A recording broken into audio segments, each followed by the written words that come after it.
First ever factory outlet, Chandanagar, Mukunda Jewelers. Opening soon. No making charges.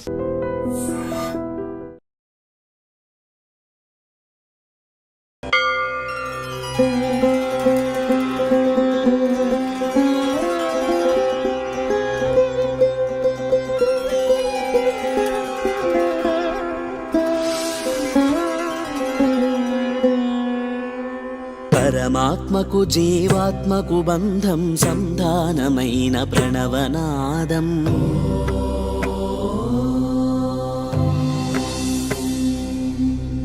ప్రాకృత వీణియ పలికిన ధ్వానం పరవశమైన ప్రణవనాదం.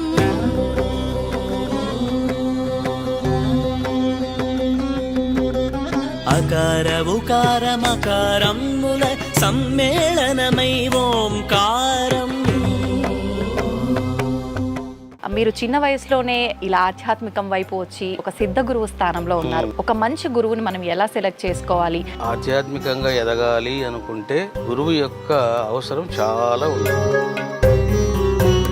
ఈరోజు అందరూ గురువులే. ఎవరిని అసలైన గురువు అంటారు?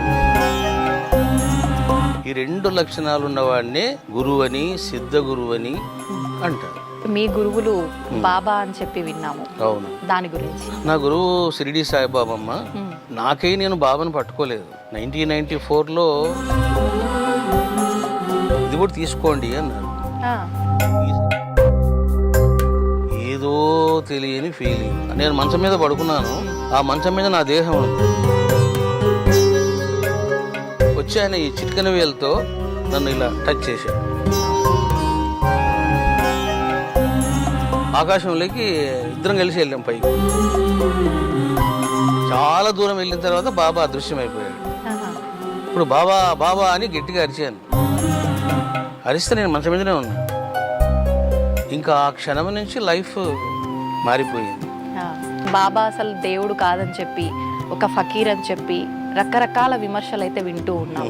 చూడమ్మా, ముస్లిం అన్న ముద్ర వేస్తున్నా. అసలు బాబా ఆయన ముస్లిం అనే దానికి ప్రమాణం లేదు. సాయి అంటే ఏమిటి అంటే సర్వాతీత. ఇది ఎవరు కాదనలేని సత్యం. శ్రీరామనవమి రాబోతోంది. శ్రీరామనవమి అనగానే అసలు వాస్తవానికి ఆ నవమి తిథి యొక్క ప్రత్యేకత ఏంటి? ఆ రోజు మనం ఆచరించాల్సిన విధానాలు ఏంటి? వాస్తవంగా ఈ నవమి తిథి అనేది ఇక సంఖ్యాశాస్త్రం ప్రకారం నెంబర్ 9. అంటే ఆ రోజుకి ఈ నవమి తిథికి రామునికి సంబంధాలు ఉన్నాయి. ఇవన్నీ చదివానమ్మా నేను. ఇంకా చదివి ఊరుకు కాము కూర్చున్నా. ఎందుకు వచ్చిందని. అసలు ఎందుకు వచ్చింది ఈ ఆలోచన మీకు ఇక్కడ ఆలయం నిర్మించాలి అని చెప్పి? ఇదంతా కూడా దైవ సంకల్పం అమ్మా.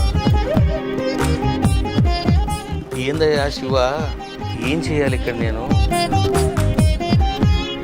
అప్పుడు శివుడు విజన్ ఇచ్చాడు నాకు. ఏమనంటే, నమస్కారం, వెల్కమ్ టు ఐ డ్రీమ్. ధర్మ మార్గం విత్ విజిత కార్యక్రమానికి స్వాగతం.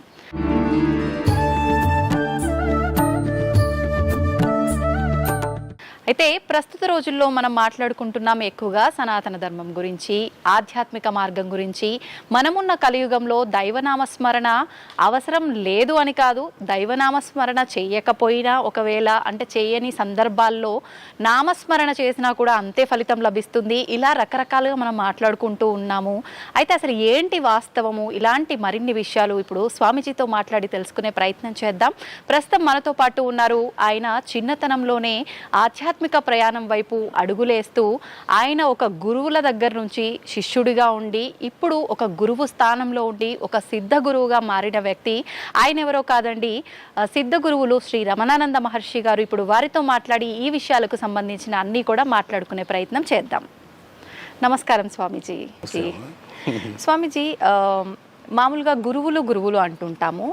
మీరు చిన్న వయసులోనే ఇలా ఆధ్యాత్మికం వైపు వచ్చి ఒక గురువుని ఎంచుకొని వారి ద్వారా ఇప్పుడు మీరు ఒక గురువు స్థానంలో ఉన్నారు, ఒక సిద్ధ గురువు స్థానంలో ఉన్నారు. అసలు నిజంగా ముందుగా తెలుసుకోవాలి అని అంటే గురువు, ఒక మంచి గురువుని మనం ఎలా సెలెక్ట్ చేసుకోవాలి? గురువు విషయంలో మనం ఎలా ఉండాలి? మామూలుగా గురువు విషయంలో కృతజ్ఞతతో ఉండాలి అని అంటుంటారు. ఆ కృతజ్ఞత అనేది ఏ రకంగా ఉండాలి? ఇది చాలా మంచి ప్రశ్న అమ్మా. మనము జీవితంలో ఆధ్యాత్మికంగా ఎదగాలి అనుకుంటే గురువు యొక్క అవసరం చాలా ఉంటుంది. ఒక రాయి శిల్పి చేతిలో పడితే కానీ అది విగ్రహం కాలేదు. వాస్తవం. అట్లా ఒక శిష్యుడు కానీ భక్తుడు కానీ ఒక గురువు చేతిలో పడినప్పుడు, శిష్యరికం చేసినప్పుడు, అప్పుడు తానే ఒక గురువుగా, ఒక దేవతా స్వరూపంగా, ఒక సిద్ధుడిగా ఆయన శోభిస్తాడు. కానీ మరి ఎవరు గురువు? ఎందుకంటే ఈ లోకంలో ఈరోజు అందరూ గురువులే. అవును. మరి ఎవరు గురువు, ఎవరిని అసలైన గురువు అంటారు అని అంటే దానికి ప్రధానంగా 2 కండిషన్స్ ఉండాలి. నెంబర్ 1, ముందు తాను పరమాత్మను దర్శించి ఉండాలి. ఎవరైనా నేను గురువును అని చెప్పాలంటే ఈ 2 క్వాలిఫికేషన్స్ ఉండాలి. ఐఎమ్ ద ప్రొఫెసర్ అన్నప్పుడు నేను చేశాను. నేను ఇంటర్ చదివి ప్రొఫెసర్ అంటే ఎట్లా? అవును. సో కాబట్టి ఫస్ట్ పరమాత్మను దర్శించాలి. రెండవది ఆ పరమాత్మను దర్శింపజేసే సిద్ధత్వము, దైవత్వము ఆ గురువుకు ఉండాలి. అప్పుడు అతన్ని గురువు అంటారు. అంతేగాని ఊరికే ఏదో కొన్ని మాటలు చెప్పడం, ఉపన్యాసాలు చెప్పడం, ధ్యాన శిక్షణ ఇవ్వడం ఇది గురుత్వానికి లక్షణం కాదు. ఈ 2 లక్షణాలు ఉన్నవాడినే గురువని, సిద్ధ గురువని అంటారు. సో ఈ 2 లక్షణాలు చూసుకొని అప్పుడు వాళ్ళని మనం ఎన్నుకోవాలి. ఇప్పుడు ఒక గురువుని ఎంచుకున్నాము, ఆ గురువు మనం ఆయన దగ్గర శిష్యరికం చేసేటప్పుడు మనకు ఆ మెలకువలు నేర్పించేటప్పుడు చాలా పరీక్షలు పెడుతూ ఉంటాడని, ఆ పరీక్షల్లో నెగ్గటం కూడా చాలా కష్టము అని చెప్పి మామూలుగా వింటూ ఉంటాం. ఇదంతా వాస్తవమా? నిజంగా పరీక్షలు పెడతారా? ఎలా టెస్ట్ చేస్తారు మనని? తప్పకుండా పరీక్షలు ఉంటాయమ్మా. ఎందుకంటే మీరు ఉపనిషత్ కాలం నాటి మహర్షుల గురించి వాళ్ళ జీవితాలని శ్రవణం చేసినప్పుడు అసలు ఒక వ్యక్తి ఒక క్వశ్చన్ వేస్తే వాళ్ళు ఆన్సర్ ఇచ్చేవాళ్ళు కాదు. నువ్వు ముందు కొంత సేవ చేయపో అనేవాళ్ళు. అంటే వాడు సేవ చేసి మళ్ళీ వస్తాడా, అటే పోతాడా? ఇక్కడ వాడి ఓపికని పరీక్షిస్తున్నాడా? సహనం. అందుకని గురువులు అసలు ఎందుకు పరీక్షించాలి శిష్యుల్ని? వాట్ ఇస్ ద నెసెసిటీ అని అంటే నా పట్ల ఎంత విశ్వాసం ఉంది, నాకు శరణాగతి చేసేటువంటి యోగ్యత ఎంత ఉంది, వీడికి త్యాగం ఎంత ఉంది, శుద్ధ సంస్కారం ఎంత ఉంది, ఈ 4 చూడడానికి పరీక్షలు. అలా కాకుండా మనము అన్ని రహస్యాలు చెప్పామనుకోండి, అది వాళ్ళకు మంచిది కాదు, మనకు మంచిది కాదు. అట్లని మనం పరీక్షలు పెట్టామనుకోండి, పరీక్షలు పెట్టే కాలం కూడా కాదు ఇది. స్వామీజీ, మీ వ్యక్తిగతంగా తీసుకుంటే మీ గురువులు బాబా అని చెప్పి విన్నాము. అవును. దాని గురించి 2 మాటలు. నా గురువు షిరిడి సాయిబాబా అమ్మ. నాకే నేను బాబాను పట్టుకోలేదు. దైవానుగ్రహం వలన, అమ్మ అనుగ్రహం వలన, జగదంబ అనుగ్రహం వలన బాబా సంప్రాప్తం అయ్యాడు. 1994లో నేను విశాఖపట్నంలో ఉన్నాను. జగదంబ సెంటర్ దగ్గర కొన్ని ఫొటోస్ కొనుక్కొని ఇంట్లో పెట్టుకునే అలవాటు నాకు ఉండేది అప్పట్లో, నా రూమ్లో. సరే కొన్ని ఫొటోస్ కొందామని వెళ్ళాను. కొన్ని ఫొటోస్ కొన్నాను. ఏమండి, ఇది షిరిడి సాయిబాబా ఒరిజినల్ ఫోటో, ఇది కూడా తీసుకోండి అన్నారు. ఈ సైజ్ ఫోటో అది. అదే బాబా గొడుగు కింద కూర్చోంటాడు చూడండి, ఒరిజినల్ ఫోటో. ఏంటి ఈయన షిరిడి సాయిబాబానా అని అతని ముఖము చూడగానే ఏదో తెలియని ఫీలింగ్, ఏదో తెలియని అనురాగం, బంధం, ఇవన్నీ కలిగి కన్నీళ్ళు రాలిపోయాయి. ఇది ఏమిటిది, ఈయనను చూసి నేను ఇట్లా ఫీల్ అవుతున్నాను అని ఆ ఫోటో తీసుకున్నాను. ఆ ఫోటో తీసుకొని ఇంటికి పోతున్నాను. నాకు ఒక ఫ్రెండ్ ఉండేవాడు, రాజశేఖర్ అని. అక్కట్లో దగ్గర వాళ్ళ ఇల్లు. మా ఇంటికి వచ్చేయి, మా ఇంట్లో భోజనం చేద్దాము, ఈరోజు మా ఇంట్లోనే ఉండు అన్నాడు. సరే పదానికి పోయాం. అక్కడ భోంచేసి పడుకున్నా నేను. పడుకుంటే ఆ రోజు రాత్రి అద్భుతమైన అనుభవాలు బాబా ఇచ్చారు. ఎక్కువ టైం తీసుకోలేదు ఆయన. సాయంత్రం కొన్నాను, రాత్రికే అనుభవాలు. అంటే ఒక రెండేమైనా ఒకటి రెండు నేను మంచం మీద పడుకున్నాను, నా రూమ్ కనపడింది, అదే రూమ్, మంచం కనపడింది, ఆ మంచం మీద నా దేహం ఉంది. నేను బయటకు వచ్చి ఆ దేహాన్ని చూస్తున్నా. దీని దేహాన్ని మీరే చూస్తున్నారు? నేను చూస్తున్నాను. దాన్ని యాస్ట్రల్ ట్రావెలింగ్ అంటారు. యాస్ట్రల్ ట్రావెల్ చేసేటప్పుడు ముందు బయటకు రావాల జీవాత్మ. అట్లా నా జీవాత్మ బయటకు వచ్చింది. నేను అలా పడుకొని ఉన్నాను. దానికి ముందు ఏం జరిగింది అంటే బాబా నడుచుకుంటూ నా దగ్గరికి వచ్చాడు. అదే డ్రెస్సులో ఉన్నాడు, అదే వయస్సు. వచ్చి ఆయన ఈ చిటికెన వేలతో నన్ను ఇలా టచ్ చేశాడు. అలా టచ్ చేయగానే నేను బయటకు వచ్చి ఆకాశంలోకి ఇద్దరం కలిసి వెళ్ళాం పైకి. చాలా దూరం వెళ్ళిన తర్వాత బాబా అదృశ్యమైపోయాడు. ఇప్పుడు బాబా బాబా అని గట్టిగా అరిచాను. అరిస్తే నేను మంచం మీదనే ఉన్నా. అంటే ఆ రోజే నాకు యాస్ట్రల్ ట్రావెలింగ్ జరిగింది, గురు దర్శనం అయ్యింది. చాలా హ్యాపీ అనిపించింది. ఇంకా ఆ క్షణం నుంచి లైఫ్ మారిపోయింది. అంటే నాకున్న ఫైనాన్షియల్ ప్రాబ్లమ్స్ పోయినాయి. ఇంకా చాలా మంచి రోజులు వచ్చినాయి అనిపించింది. ఇంకా అక్కడి నుంచి మళ్ళీ నేను షిరిడీకి వెళ్ళి ఇంకా బాబాను ఆరాధించడం, గ్రంథాలు చదవడం, అప్పుడు అలా స్టార్ట్ చేశాను. ఇప్పుడు షిరిడి సాయిబాబాని ఒక గురువుగా భావించే వాళ్ళు ఉన్నారు, ఒక దేవుడిలా భావించే వాళ్ళు ఉన్నారు.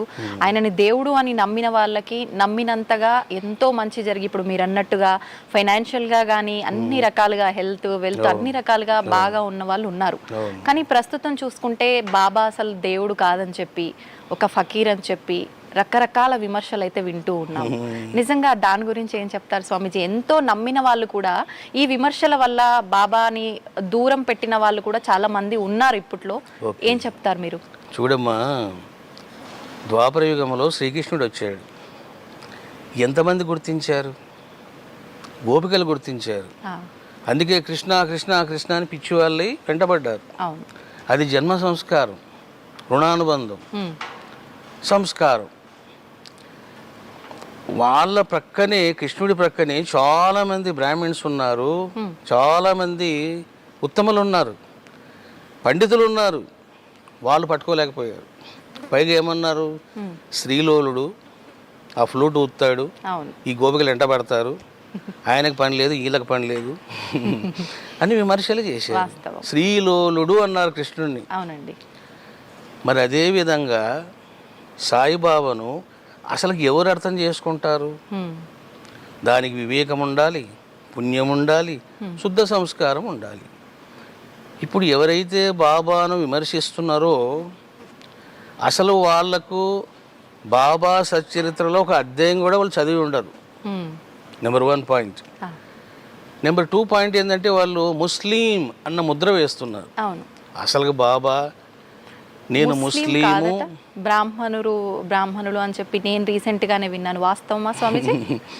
అంటే అమ్మా, ఆయన ముస్లిం అనే దానికి ప్రమాణం లేదు.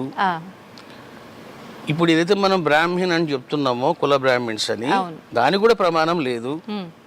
కానీ ఆయన ఎట్లా బ్రాహ్మణుడో నేను చెప్తాను. వీళ్ళు ఒక ముద్ర వేశారు, అంటే ఆయన ముస్లిం అని. ఈ ముస్లిం అనే ముద్ర వేయడం వల్లనే ఒక మత ఛాదస్థానికి గురై ద్వేషభావంతో అత్త మీద కోపం దుత్త మీద చూపించినట్లు బాబా మీద చూపిస్తున్నారు. సాయి అంటే ఏమిటిది అంటే సర్వాతీత, నేనే శివుడను అని నిరూపించిన దైవం ఎవరైనా ఈ 4 యుగాల్లో ఉన్నారంటే సాయిబాబా మాత్రమే. సాయిబాబా మాత్రమే. ఎందుకంటే అమ్మా, భగవంతుడు సర్వవ్యాపి అనేది అందరూ చెప్పారు. ఆదిశంకరాచార్యులు చెప్పారు, వ్యాసుడు చెప్పారు, ఎంతోమంది గురువులు చెప్పారు. కానీ ప్రతి జీవిలో నేను ఉన్నాను అని నిరూపించిన ఏకైక మహనీయుడు షిరిడి సాయిబాబా. ఇది ఎవరు కాదనలేని సత్యం. పందికి రొట్టె వేస్తే నాకు రొట్టె వేసావమ్మా అన్నాడు. కుక్కను కొడితే నన్ను కొట్టావే అన్నాడు. నానా చంద్రకర్ నైవేద్యం పెడితే ఈగల స్వరూపంగా నేను తిన్నాను అన్నాడు. అవును. గుర్రాన్ని కొడితే అరే తుకారం క్యూరే హంకు మారా అన్నాడు. ఒక చెట్టును కొడితే కూడా ఒరే నన్ను ఎందుకు నరికేస్తున్నారు అన్నాడు. ఒక చెట్టును చూసావమ్మా.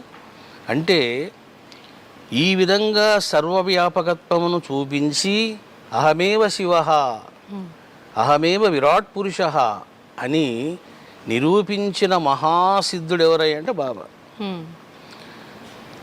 అటువంటి బాబాను ముస్లిం అంటున్నారు. ఇప్పుడు శ్రీకృష్ణుడు ఎవరు? బ్రాహ్మణుడు కాదు కదా, యాదవుడే. మరి యాదవుడిని బ్రాహ్మణులు ఎందుకు మొక్కుతున్నారు? అక్కడ కుల ప్రసక్తి కాదు, దైవత్వ ప్రసక్తి, సిద్ధత్వ ప్రసక్తి. రాముడు ఎవరు? ఆయన బ్రాహ్మణుడు కాదే, క్షత్రియుడు, రాజు. మరి ఎందుకు ఆరాధిస్తున్నారు? అక్కడ కులం ప్రసక్తి కాదు, దైవత్వం, సిద్ధత్వం, పవిత్రత, గుణాలు, ఇవి ఇంపార్టెంట్. ఈ రకంగా బాబా ముస్లిం అనేదానికి ఎక్కడ ప్రమాణాలు లేవు. మీకు ఇంకో విషయం చెప్తాను. కోర్టులో ఒక పెద్ద కేసే వేశారు. ఆయన ముస్లిము, ఈ విధంగా హిందువులను ఆయన పాడు చేస్తున్నాడు అని. అప్పుడు అన్ని రకాలుగా వాదోపవాదాలు జరిగిన తర్వాత షిరిడీ సాయిబాబా ముస్లిం కాదు అని కోర్టు తీర్పిచ్చింది. మరి ఇంక చెప్పమ్మా. కాబట్టి ఇక్కడ తెలుసుకోవాల్సింది ఏంటంటే మనుషులకు కులం ఉంటుంది, గోత్రం ఉంటుంది, సిద్ధులకు ఉండదు. సిద్ధులకు ఉండదు, అవతార పురుషులకు ఉండదు. కాబట్టి షిరిడీ సాయిబాబా ముస్లిం కాదు, ఆయన మనిషి కాదు, ఆయన మానవాతీతుడు. స్వామిజీ గోత్రం అన్నారు కాబట్టి నాకు ఎప్పటి నుంచో అడగాలనుంది. ఈ గోత్రాలు, ఈ ఇంటి పేర్లు, ఇవన్నీ కూడా అసలు ఈ పుట్టుక అనేది ఎక్కడి నుంచి వచ్చింది వాటికి? అంటే ఇప్పుడు ఒక్కొక్క మహనీయుడు అవతరిస్తాడమ్మా. ఇప్పుడు ఒక ఋషి అవతరిస్తాడు. అంగీరస మహర్షి ఉన్నాడు, ఆయన యొక్క సంతానం, ఆ సంతానానికి సంతానం, అలా అలా అలా అలా వెళ్తే ఏమవుతుందంటే అది గోత్రంగా మారిపోతుంది. అంగిరస గోత్ర అంటే ఆయనకు సంబంధించిన వాడిని.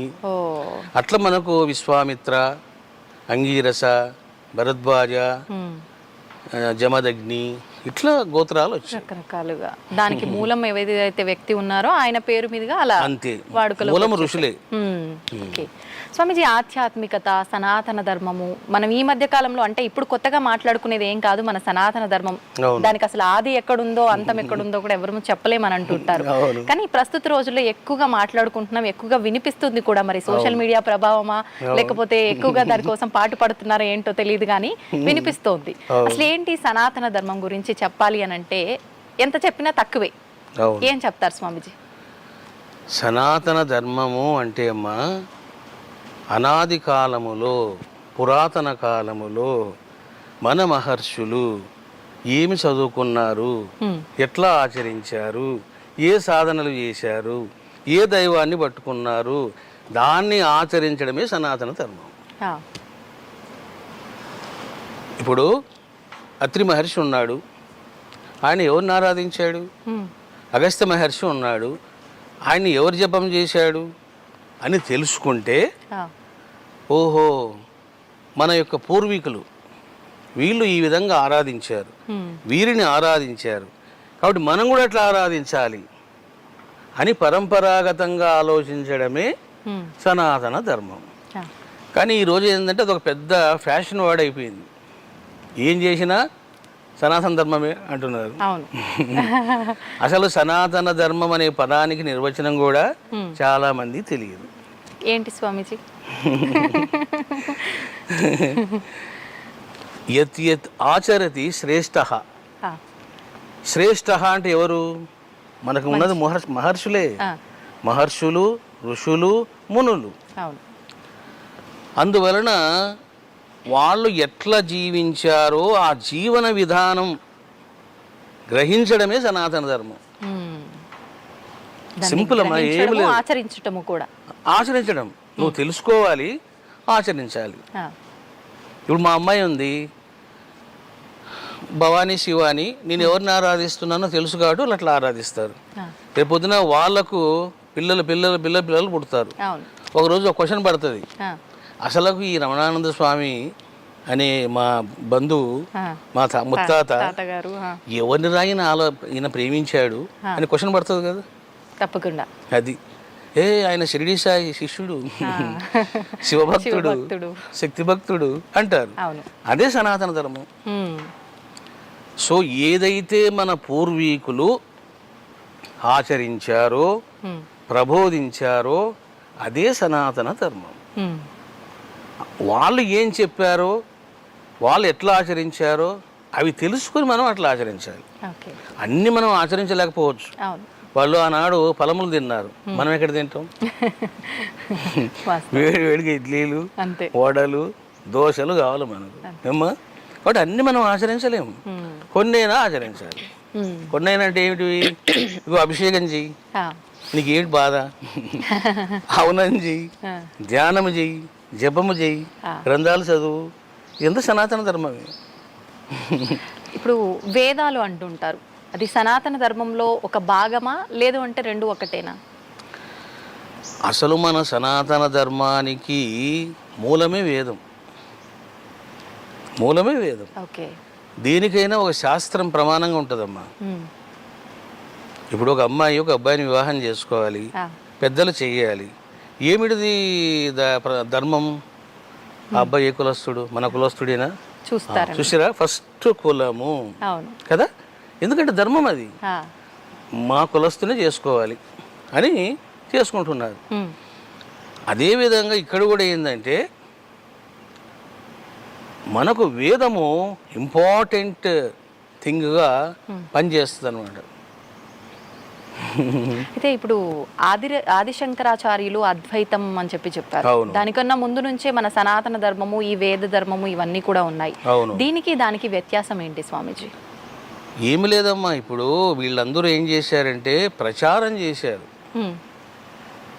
ఇప్పుడు రమణానంద స్వామి వచ్చాడు, షిరిడి సాయి సచరిత్ర మీద ప్రవచనాలు చేశాడు కదా. మరి నేను చెప్పకముందు ఉందా లేదా జ్ఞానం? ఉంది కదా. అదేవిధంగా ఆదిశంకరాచార్యుల కంటే ముందే, వ్యాస మహర్షి కంటే ముందే అద్వైత జ్ఞానం ఉంది. అద్వైత జ్ఞానాన్ని ప్రబోధించే ఉపనిషత్తులు ఉన్నాయి, అద్వైత జ్ఞానాన్ని ప్రబోధించేటువంటి వేదాలు ఉన్నాయి. ఈశావాస్యం ఇదగం సర్వం యత్కించ జగత్యాం జగత్. చూసారా, అయిపోయింది. ఈశావాస్యం ఇదగం సర్వం, అంతా ఆయనే ఉన్నాడు, అణువణువులో ఆయనే ఉన్నాడు. చూసారమ్మా, ఏమిటిది? ఇది అద్వైతం. అది నీలో ఉన్నాడు, నాలో ఉన్నాడు, ఆ అబ్బాయిలో ఉన్నాడు, ఆ కుక్కలో ఉన్నాడు, దోమలో ఉన్నాడు, ఆ ఈగలో ఉన్నాడు, అంతా ఆయన ఉన్నాడు. దీన్నే ఆదిశంకరాచార్యులు అద్వైత ప్రచారం ఆయన బాగా చేశారు. అంటే ఎవరో ఒక మహనీయుల ద్వారా మళ్ళీ అది నలుగురికి చెప్పడం కోసం అలాంటి మహనీయులు పుట్టుకొస్తారు, వారి మాటల ద్వారా మళ్ళీ వింటాను తప్పితే కొత్తగా వచ్చే అయితే ఏమి కావు అని అర్థం. ఓకే స్వామీజీ, ఆధ్యాత్మికత అంటుంటాం కదా, ఏంటి ఆధ్యాత్మికత? అంటే భగవంతుణ్ణి ఆరాధన చేయడమే ఆధ్యాత్మికత, ఇంకా తెలుసుకోవాల్సింది ఏమైనా ఉందా? ఇప్పుడు ఆధ్యాత్మికత అంటే అమ్మా, నీ యొక్క ఆత్మకు సంబంధించిన రహస్య జ్ఞానాన్ని తెలుసుకోవడం. ఆత్మ యొక్క రహస్య జ్ఞానం, నీకు సంబంధించిన, నీ ఆత్మకు సంబంధించిన రహస్య జ్ఞానం తెలుసుకోవడం. ఇప్పుడు నేనున్నాను, మీరున్నారు, మీకో దేహం ఉంది, నాకో దేహం ఉంది. ఒకరోజు మన ఇద్దరం విడిచిపెట్టి వెళ్ళిపోతాము. ఎవరు వెళ్ళిపోతున్నారు? శరీరం మాత్రమే ఉంటుంది ఇక్కడ, ఆత్మ వెళ్ళిపోతుంది. ఎక్కడికి వెళ్ళిపోతుంది? మళ్ళీ ఎప్పుడు వస్తుంది? ఎందుకు వస్తుంది? మళ్ళీ అదే రూపంలో వస్తుందా? ఇంకో బాడీ ఏమైనా తీసుకుంటుందా? ఇదంతా ఆత్మవిద్య అంటారు. ఈ ఆత్మవిద్యను తెలుసుకోవడమే బ్రహ్మ విద్య. ఎప్పుడైతే నువ్వు నీ గురించి తెలుసుకుంటావో ఆటోమేటిక్గా నువ్వు దేవుడి దగ్గరికి వెళ్ళిపోతావు. అరే నేను జీవాత్మను అని ముందు ఆత్మవిద్యలో పడతాడు. ఇప్పుడు మీరు చూడండి, ఎంతసేపు మనము ప్రాపంచికంగా స్థూలంగా ఉంటూ ఉన్నాం. ఇప్పుడు నేను ఇట్లే కూర్చొని నేను సాధన బాగా చేశాను అనుకోండి, మీరు కూడా బాగా చేశారనుకోండి, మీరు ఇలాగే కూర్చొని మీ దేహం నుండి ఈ సూక్ష్మ శరీరం బయటకు వస్తుంది. ఈ సూక్ష్మ శరీరం బయటకు వస్తుంది, మీరు సంకల్పం ఇస్తారు, ఇప్పుడు ఒకసారి నేను మా ఇంటికి వెళ్ళేసి రావాలి. ఇది మీరు మీ ఇంటికి వెళ్ళేసి మీ ఇంట్లో మీ అమ్మగారు ఏం చేస్తున్నారు చూసి రావచ్చు మీరు. ఇదే వాల్మీకి మహర్షి సీతకు ప్రసాదించాడు.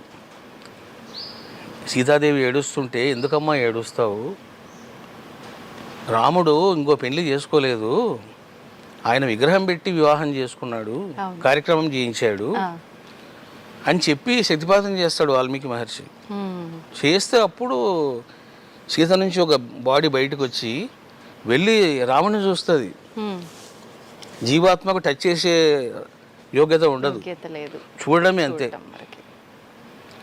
ఆ చూసి ఏడ్చుకుంటూ వచ్చేస్తుంది మళ్ళీ ఆమె సీతాదేవి. గొప్ప సన్నివేశం అది.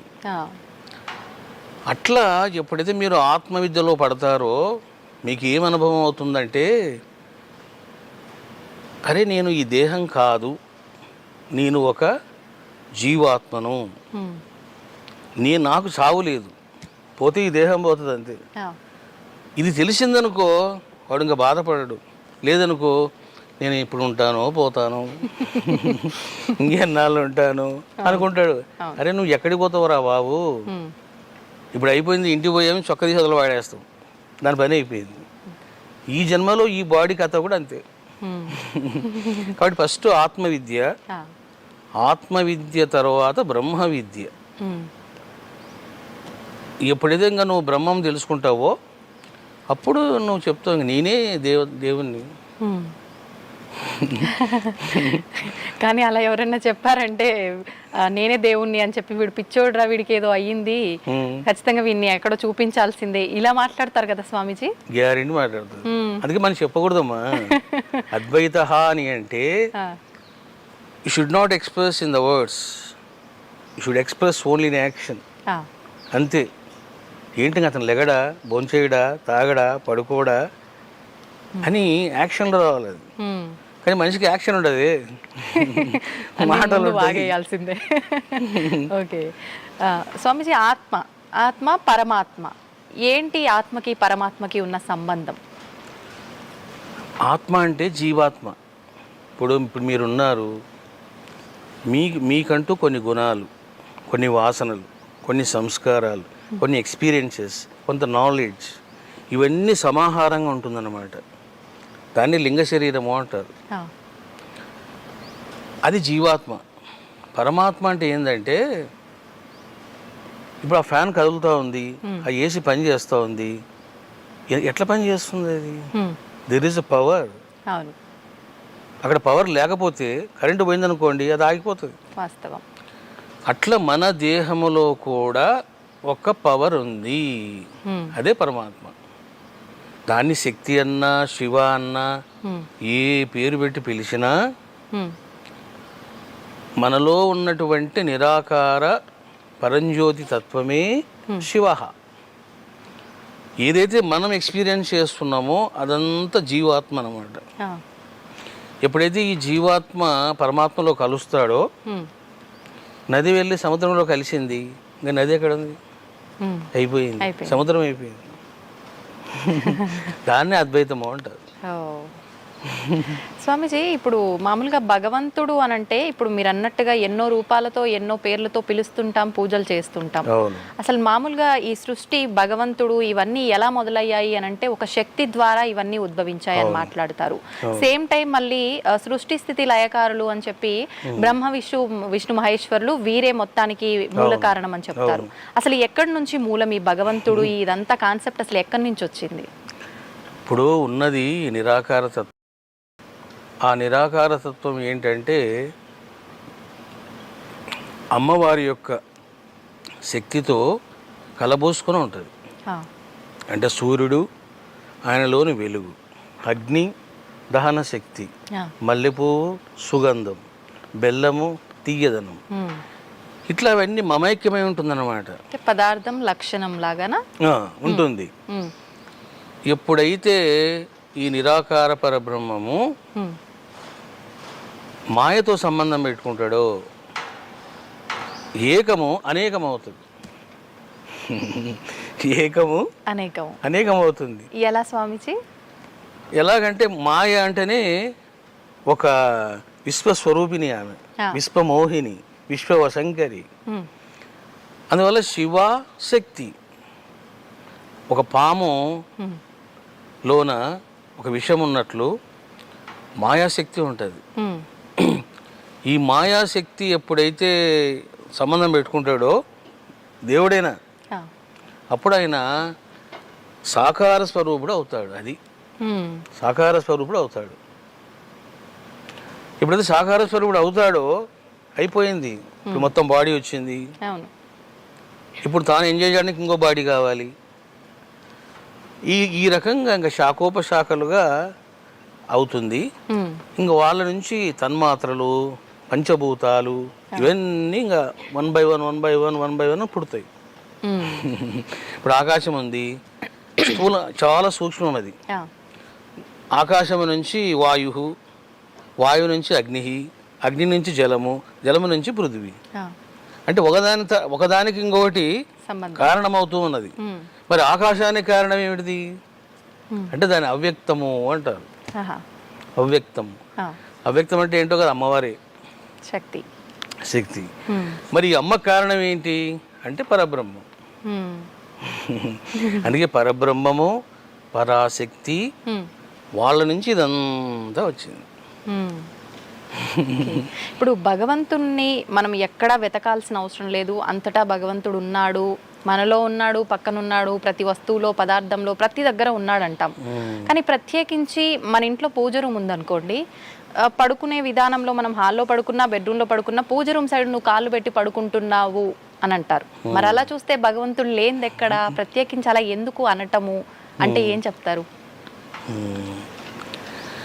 అంటే భగవంతుడు అంతటా ఉన్నాడమ్మా. కానీ మనము అంతటా ఉన్న భగవంతుణ్ణి ఆరాధించడం చాలా కష్టంగా ఉంటుంది. అట్లా కాకుండా నువ్వు ఒక విగ్రహ స్వరూపంగాను, లేదా ఒక పూజా మందిరంగాను, ఒక ఆలయంగాను నువ్వు ఏర్పాటు చేసుకున్నావు అనుకో, ఫస్ట్ నీ భావం మారిపోతుంది. నీ భావము మారిపోతుంది. ఇప్పుడు ఫర్ ఎగ్జాంపుల్ మీరు బయటికి వెళ్ళారు, ఎక్కడెక్కడ తిరిగి వచ్చారు, వెంటనే మీరు టకటకట బెడ్రూమ్లోకి వెళ్ళిపోతారు. కానీ మీరు మీ పూజా మందిరంలోకి వెళ్తారా? వెళ్ళరు. ఎందుకు వెళ్ళడం లేదు? అక్కడ భగవంతుడు ఒక you are feeling that there is a god in పూజా మందిరం. You are feeling that there is no god in the bedroom. అంటే ఎక్కడుంది అది? మన భావంలోనే ఉంది. ఏయ్ అక్కడెక్కడ ఎలా పోతావా నువ్వు దేవుడు పెట్టుకొని అంటున్నావు. మరి బెడ్రూమ్లో దేవుడు లేడా? ఉన్నాడు. ఇవన్నీ మన భావాలు, మన భావాలు ఇవన్నీ కూడా. కానీ ఆ భావానికి కూడా పవిత్రత, ప్రభావం ఉంది.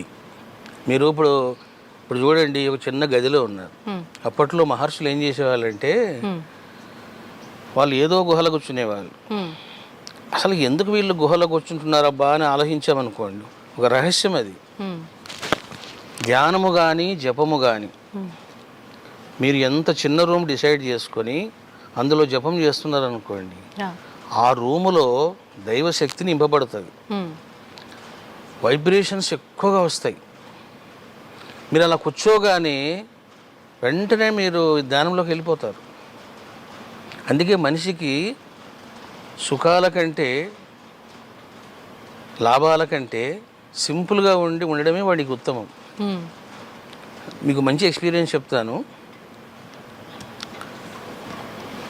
నేను విశాఖపట్నంలో లెక్చరర్గా పనిచేసేవాడిని. నేను పనిచేసేది 3 గంటలే, 3,000 ఇచ్చేవాళ్ళు. రోజుకు 3 గంటలు 3,000 ఇచ్చేవాళ్ళు. ఆ 3,000తోనే నేను సంసారం చేసేవాడిని. అప్పుడు నేను 1 bedroom హౌస్ తీసుకున్నాను. ఆ అమ్మాయి ఇట్లా వంట చేసుకునేది, చిన్న హాల్ ఉండేది, ఆ హాల్లో అమ్మాయి పడుకునేది, ఇంకో గది ఉండేది. ఆ గదిలో నేను ధ్యానం చేసేవాడిని. ఆ గదిలో నేను అనుష్ఠానము, ధ్యానము, జపం అన్నీ చేసేవాడిని. కొన్నాళ్ళకి ఏమైందంటే ఎంత పవర్ఫుల్గా తయారైందంటే ఆ రూము, నేను హాల్లో కూర్చున్నప్పుడు ఒకలా ఉంటాను, లోపలికి పోగానే ఇంకోలాగా ఉంటాను. కొన్నాళ్ళకు నేను అక్కడ కూర్చుంటే చాలా రూమ్లోకి ఎవరైనా అడుగు పెడితే వాళ్ళ మనసులో మాటలు చెప్పేవాడిని. అబ్బా ఏం దేవుడో ఏం పాడో ఏం గురువులో అని మీరు అనుకుంటూ వచ్చారనుకోండి, నేను అనుకోకుండానే చెప్పేస్తాను ఏం గురువులో ఏం పాడో అని. అలా చెప్పేవాడిని. అలా చెప్పగానే వాళ్ళు కంగు తినిపోయేవాళ్ళు. ఇదేంటి నా మనసులో మాట చెప్తున్నాడు ఈ స్వామి అని. ఎట్లా నాకు ఆ పవర్ వచ్చింది? వైబ్రేషన్స్. అట్లా మీరు అన్నది మంచి ప్రశ్న. ఇది ప్రతి మనిషి కూడా అమ్మా దేవుడి గది అన్నది చాలా ఇంపార్టెంట్. అంటే మన భావన ప్రకారంగా మనం ఇలా వాడుకలో ఒక నిర్దిష్టంగా అక్కడ ఉన్నాడు అని అంటే మనం అక్కడ ఉన్నాడు అని చెప్పి అప్పుడైనా పాటిస్తామేమో. అవునవును, ఇది ఒక ఆధారం అని అనుకోవచ్చు దానికి. ఇప్పుడు మనము చేసే కర్మ, మన భావాలు ఆ రూమ్లో ఉంటాయి. ఓకే. నేను ఒకసారి విశాఖపట్నంలో అరే ఒక మంచి ఇల్లు చూడండి రా బాబు, ఈ పీఠం దూరం అయిపోయింది అని అంటే, మంచి రూమ్ చూస్తాం గురువు గారు అన్నాడు. కూడిపోండి అన్న. దగ్గరలోనే అనమాట. చాలా మంచి ఇల్లు చూశారు. అదంతా వాళ్ళు నీట్గా రంగులు వేశారు, బాగా శుద్ధంగా ఉంచారు. గురువుగారు మీరు చూస్తే అడ్వాన్స్ ఇచ్చేస్తాము అన్నారు. సరే పదండి అన్నాను. సరే వెళ్ళానమ్మా. అందులో ఒక రూమ్ ఉంది, మాస్టర్ బెడ్రూమ్. నేను అందులో కాలు పెట్టిన, అలా తిరిగాను, ఇల్లంతా చూశాను. ఇల్లు అయితే చాలా బాగుందిరా, సూపర్ అన్నాను. సాయంత్రం ఇద్దాంలే అడ్వాన్సు. ఇంటికి వచ్చినాను. ఇంకా ఇంటికి రాగానే నాకు డ్రింక్ చేయాలి నా కోరిక కలిగింది. ఎందుకనండి? ఆయన చాలా పెద్ద తాగుబోతు. మీకు అర్థమైందమ్మా? అతను బీరు తాగడంలో మహాదిట్ట అంట. ఆ వైబ్రేషన్స్ నాకు వచ్చి నన్ను డిస్టర్బ్ చేసినాయి అవి. అప్పుడు నేను చెప్పిన, ఒరే బాబు ఫోన్ చేసి అతను బీరు తాగే అలవాటు చాలా ఉన్నట్లుంది అంటే ఆయన కనుక్కున్నాడు. ఆయన రోజుకి 3 పూటలు తాగుతాడండి. చూసావమ్మా, అంటే మీకు రెండు చెప్తున్నా నేను, రెండు చెప్తున్నా. స్థలం యొక్క ప్రభావం కూడా మన పైన స్థల ప్రభావం most important, very very important. In which place what you are doing, ఈ రెండు ఇంపార్టెంట్. ఇప్పుడు మీరు అన్నప్పుడు నాకు ఒకటి గుర్తొచ్చింది, ఒక మంచి ఇల్లు చూడరా అని చెప్పి. మంచి అంటే మనం చేసే ప్రతి పనిలో ఒక మంచిని వెతుకుతున్నాం. ఏంటి అసలు మంచి చెడు ఈ అవగాహన ఎలా వస్తుంది? ఇప్పుడు నేనున్నానండి, నాకు ఏది నచ్చితే అదే మంచి. నాకు ఎవరైనా అంతే వ్యక్తిగతంగా అలానే అనుకుంటారు. అసలు ఏంటి రెండింటి మధ్య వ్యత్యాసం ఏంటి? ఎలా మనం తెలుసుకుంటాము మంచి చెడుని? అదేమ్మా, ఇప్పుడు ఇది ప్రపంచమంతా ఏంటంటే ద్వంద్వాత్మకం, మంచి చెడు రెండూ ఉంటాయి. సో కాబట్టి మనం ఏం చేయాలంటే ఎప్పుడు కూడా మనం మంచి వైపు ప్రయాణం చేయాలి. You have to travel towards goodness, మంచి కోసం ఎలా వెళ్తూ ఉండాలి. అప్పుడే మనకు అన్ని మంచి జరుగుతాయి. అట్లా కాకుండా ఇప్పుడు చూసారా, నీ కనుక ఇల్లు తీసుకుంటే ఇంకా గోవింద. అంటే మన మనసు ఏం చెప్తుందో దానిపైన ఆధారపడి ఆ మార్గంలో వెళుతూ ఒకసారి మళ్ళీ మనకు మనం కూడా చూసుకోవాలి, అసలు వెళ్తున్న మార్గం కరెక్టేనా కాదా అని చెప్పి. పర్ఫెక్ట్గా ఇల్లే కాదమ్మా, మీరు మనిషితో పెట్టుకునే సంబంధం, ఒక వస్తువుతో పెట్టుకునే సంబంధం. ఇప్పుడు ఫర్ ఎగ్జాంపుల్ నువ్వు చాలా బాగా యాంకరింగ్ చేసావు అమ్మాయి, దండేసుకోమ్మాయి అని ఇచ్చేసాను. ఈ దండ కూడా మీ మీద ప్రభావం చూపిస్తుంది. అంటే నా ఆలోచనలు, నా భావాలు, నా ఆశయాలు, నా అంబిషన్స్, నా సంస్కారాలు ఇందులో కూడా ఉంటాయి. ఇది ఎప్పుడు మీ మెడలో పడిందో మీరు కూడా విచిత్రంగా బిహేవ్ చేస్తారు. ఏంటి కారణం అంటే ఇదే కారణం, ఆ ప్రభావం ఉంటుంది. ఓకే. అంటే మీరు చెప్పాక నాకు ఒకటి అనిపించింది. అందుకే ఒకరు వాడిన వస్తువులు ఒకరు వాడకూడదు, ఒకరి బట్టలు ఒకరు వాడకూడదు, ఒకరు వాడిన చెప్పులు ఇంకొకరు వాడకూడదు, వాళ్ళ శని మీకు వస్తుంది, ఇలా మాట్లాడుతుంటారు. దానికి వెనకాల ఇదేనా ఇంకేదైనా ఆంతర్యం ఉందంటారా? ఇదే రీజనే. ఇప్పుడు చాలా మంది ఏం చేస్తారంటే, ఏమండి భర్త యొక్క ఉచ్చిష్టం తినాలి అని తింటుంటారు. నన్ను అడిగితే తినొద్దు అంటాను నేను. ఆ. కానీ పురాతన కాలం నుంచి కూడా భర్త తిన్న తర్వాత అదే కంచంలో భార్య తినటము ఇలాంటి ఆచారం ఉంది అని చెప్పి కూడా అంటుంటారు కదా స్వామీజీ. మరి అది ఉందమ్మా. ఉమ్, ఇక్కడ ఇంపార్టెంట్ కీలకమైన విషయం ఏంటంటే నువ్వు అలా తినాలి అంటే ఆ మనిషి యొక్క గొప్ప ప్రభావము దైవత్వ ప్రభావం ఉండాలి. ఉమ్, ఇప్పుడు ఆ రోజు అంతా మహర్షులు ఆ, ఋషులు ఎందుకు వాళ్ళు అట్లా చెప్పేవాళ్ళు అంటే ఉమ్, సిద్ధ గురువులు ఎప్పుడైతే వాళ్ళు భోంచేస్తారో వాళ్ళ ఎనర్జీ ఆ అన్నం మెతుకుల్లో ఉంటుంది, ఉమ్, ఆ ప్లేట్లో ఉంటుంది. వాళ్ళు టచ్ చేసిన యొక్క సాంబారు రసం ఏం తిన్నారో అదంతా ఉంటుందన్నమాట. ఎందుకంటే మనం భోంచేస్తుంటాం కదా, అవునండి. ఇప్పుడు ప్లేట్లో పప్పు వేశారు, వంకాయ కూర వేశారు, చాలా వేశారు. ఇప్పుడు ఏమవుతుంది, నేనే భోంచేస్తున్నాను అనుకోండి, నా ఆర మొత్తం దాని మీద ఉంటుంది. ఉమ్, నా ఆర ఉంది అంటే what is that meaning that ఆ పదార్థము తీసుకుంటుంది శక్తిని. ఉమ్, మీరు ఎప్పుడైతే ఇట్లా తింటారో రొట్టెను, you are not eating that rotte, మీరు ఎనర్జీ తింటున్నారు. ఇప్పుడు ఇవన్నీ సీక్రెట్స్ అనమాట. ఉమ్, అట్లా కాకుండా ఫర్ ఎగ్జాంపుల్ చూడండి, భర్త చాలా చెడ్డోడు, ఆ, దుర్మార్గుడు, ఉమ్, నీచమైన పనులు చేస్తుంటాడు, ఉమ్, అడ్డగోలుగా బిహేవ్ చేస్తుంటాడు. అట్లా భార్య తిందనుకోండి, ఇంక ఈమె కూడా ఇంకో శక్తి తయారవుతుంది. ఉమ్. మహంకాళి విశ్వరూపం చూపించేస్తుందంటారు. అట్లనమాట. ఇప్పుడు ఎలాగూ అమ్మవారి టాపిక్ వచ్చింది, ఆడవాళ్ళ టాపిక్ వచ్చింది కాబట్టి మన పురాణాల నుంచి శాస్త్రాల నుంచి తీసుకున్నా కూడా ఆడవారికి చాలా ప్రత్యేకత ఉంది. కానీ ప్రస్తుత రోజుల్లో వాళ్ళ ఇంట్లో వాళ్ళకే స్వతంత్రం లేని కొన్ని కుటుంబాలు, అంటే ఆడవాళ్ళు బయటకు వచ్చి ఎన్నో రంగాల్లో మగవారిని మించి కూడా కష్టపడుతున్నారు, మనం అవన్నీ చూస్తున్నాం. కానీ కొన్ని సందర్భాల్లో వాళ్ళ ఇంట్లో వాళ్ళకే గుర్తింపు లేకుండా ఇబ్బంది పడే సందర్భాలు కూడా ఇంకా నడుస్తున్నాయి. ఎందుకనండి, అంటే మన మూలం నుంచి కూడా ఆడవారికి అంత గొప్ప స్థానం ఉండి కూడా ఇప్పుడు ఇలాంటివి ఎందుకు చూస్తున్నామంటారు? వాస్తవంగా ఋషుల కాలములో పురుషుడు ఎంతటి వాడో స్త్రీ కూడా అంతటిది. ఎందుకంటే చూడండి, మీకు వేద మంత్రాలలో ద్రష్టలుగా ఋషులు ఉంటారు, మునులు ఉంటారు, శ్రీమూర్తులు కూడా ఉన్నారు. ఇప్పుడు అత్రి మహర్షి ఉన్నాడంటే వారి బిడ్డలు ఉన్నారు ఋషులుగా, ఋషికలుగా ఉన్నారు వాళ్ళు. మరి ఎందుకు ఈరోజు ఇట్లా జరుగుతున్నాయి అని అంటే, కాలగతిలో సాంప్రదాయాలని, చాదస్తాలని, వాటికి రకరకాలుగా పేర్లు పెట్టి స్త్రీ జాతిని అణిచివేయడం జరిగింది. అంతెందుకు, స్త్రీలు వేదాలు చదవకూడదు, శూద్రులు వేదాలు చదవకూడదు. ఆ శూద్రులు పక్కన పెట్టండి, మీరు స్త్రీ విషయానికి వస్తే అసలు స్త్రీలు వేదము చదవకూడదు, వేద మంత్రాలు వినకూడదు అని చెప్పిన వాళ్ళు ఎవరమ్మా? ఆదిశంకరాచార్యులు, రామానుజాచార్యులు, వల్లభాచార్యులు, మధ్వాచార్యులు. మరి ఇదంతా వీళ్ళంతా ఏం చేశారు? స్త్రీ జాతికి అన్యాయం చేశారు వీళ్ళు. దాన్ని ఖండించా నేను, చాలా ఘాటుగానే ఖండించాను. మేము ఛానల్ పెట్టాం, శివశక్తి సాయి ఛానల్ అని. అప్పట్లో చాలా ఖండించా నేను, ప్రామాణికంగా నిరూపించాను. వాళ్ళు అన్నారా లేదా, ఇది ప్రామాణికమా కాదా, ఇది వేద విరుద్ధమా వేద అనుకూలమా అని చెప్పాను నేను.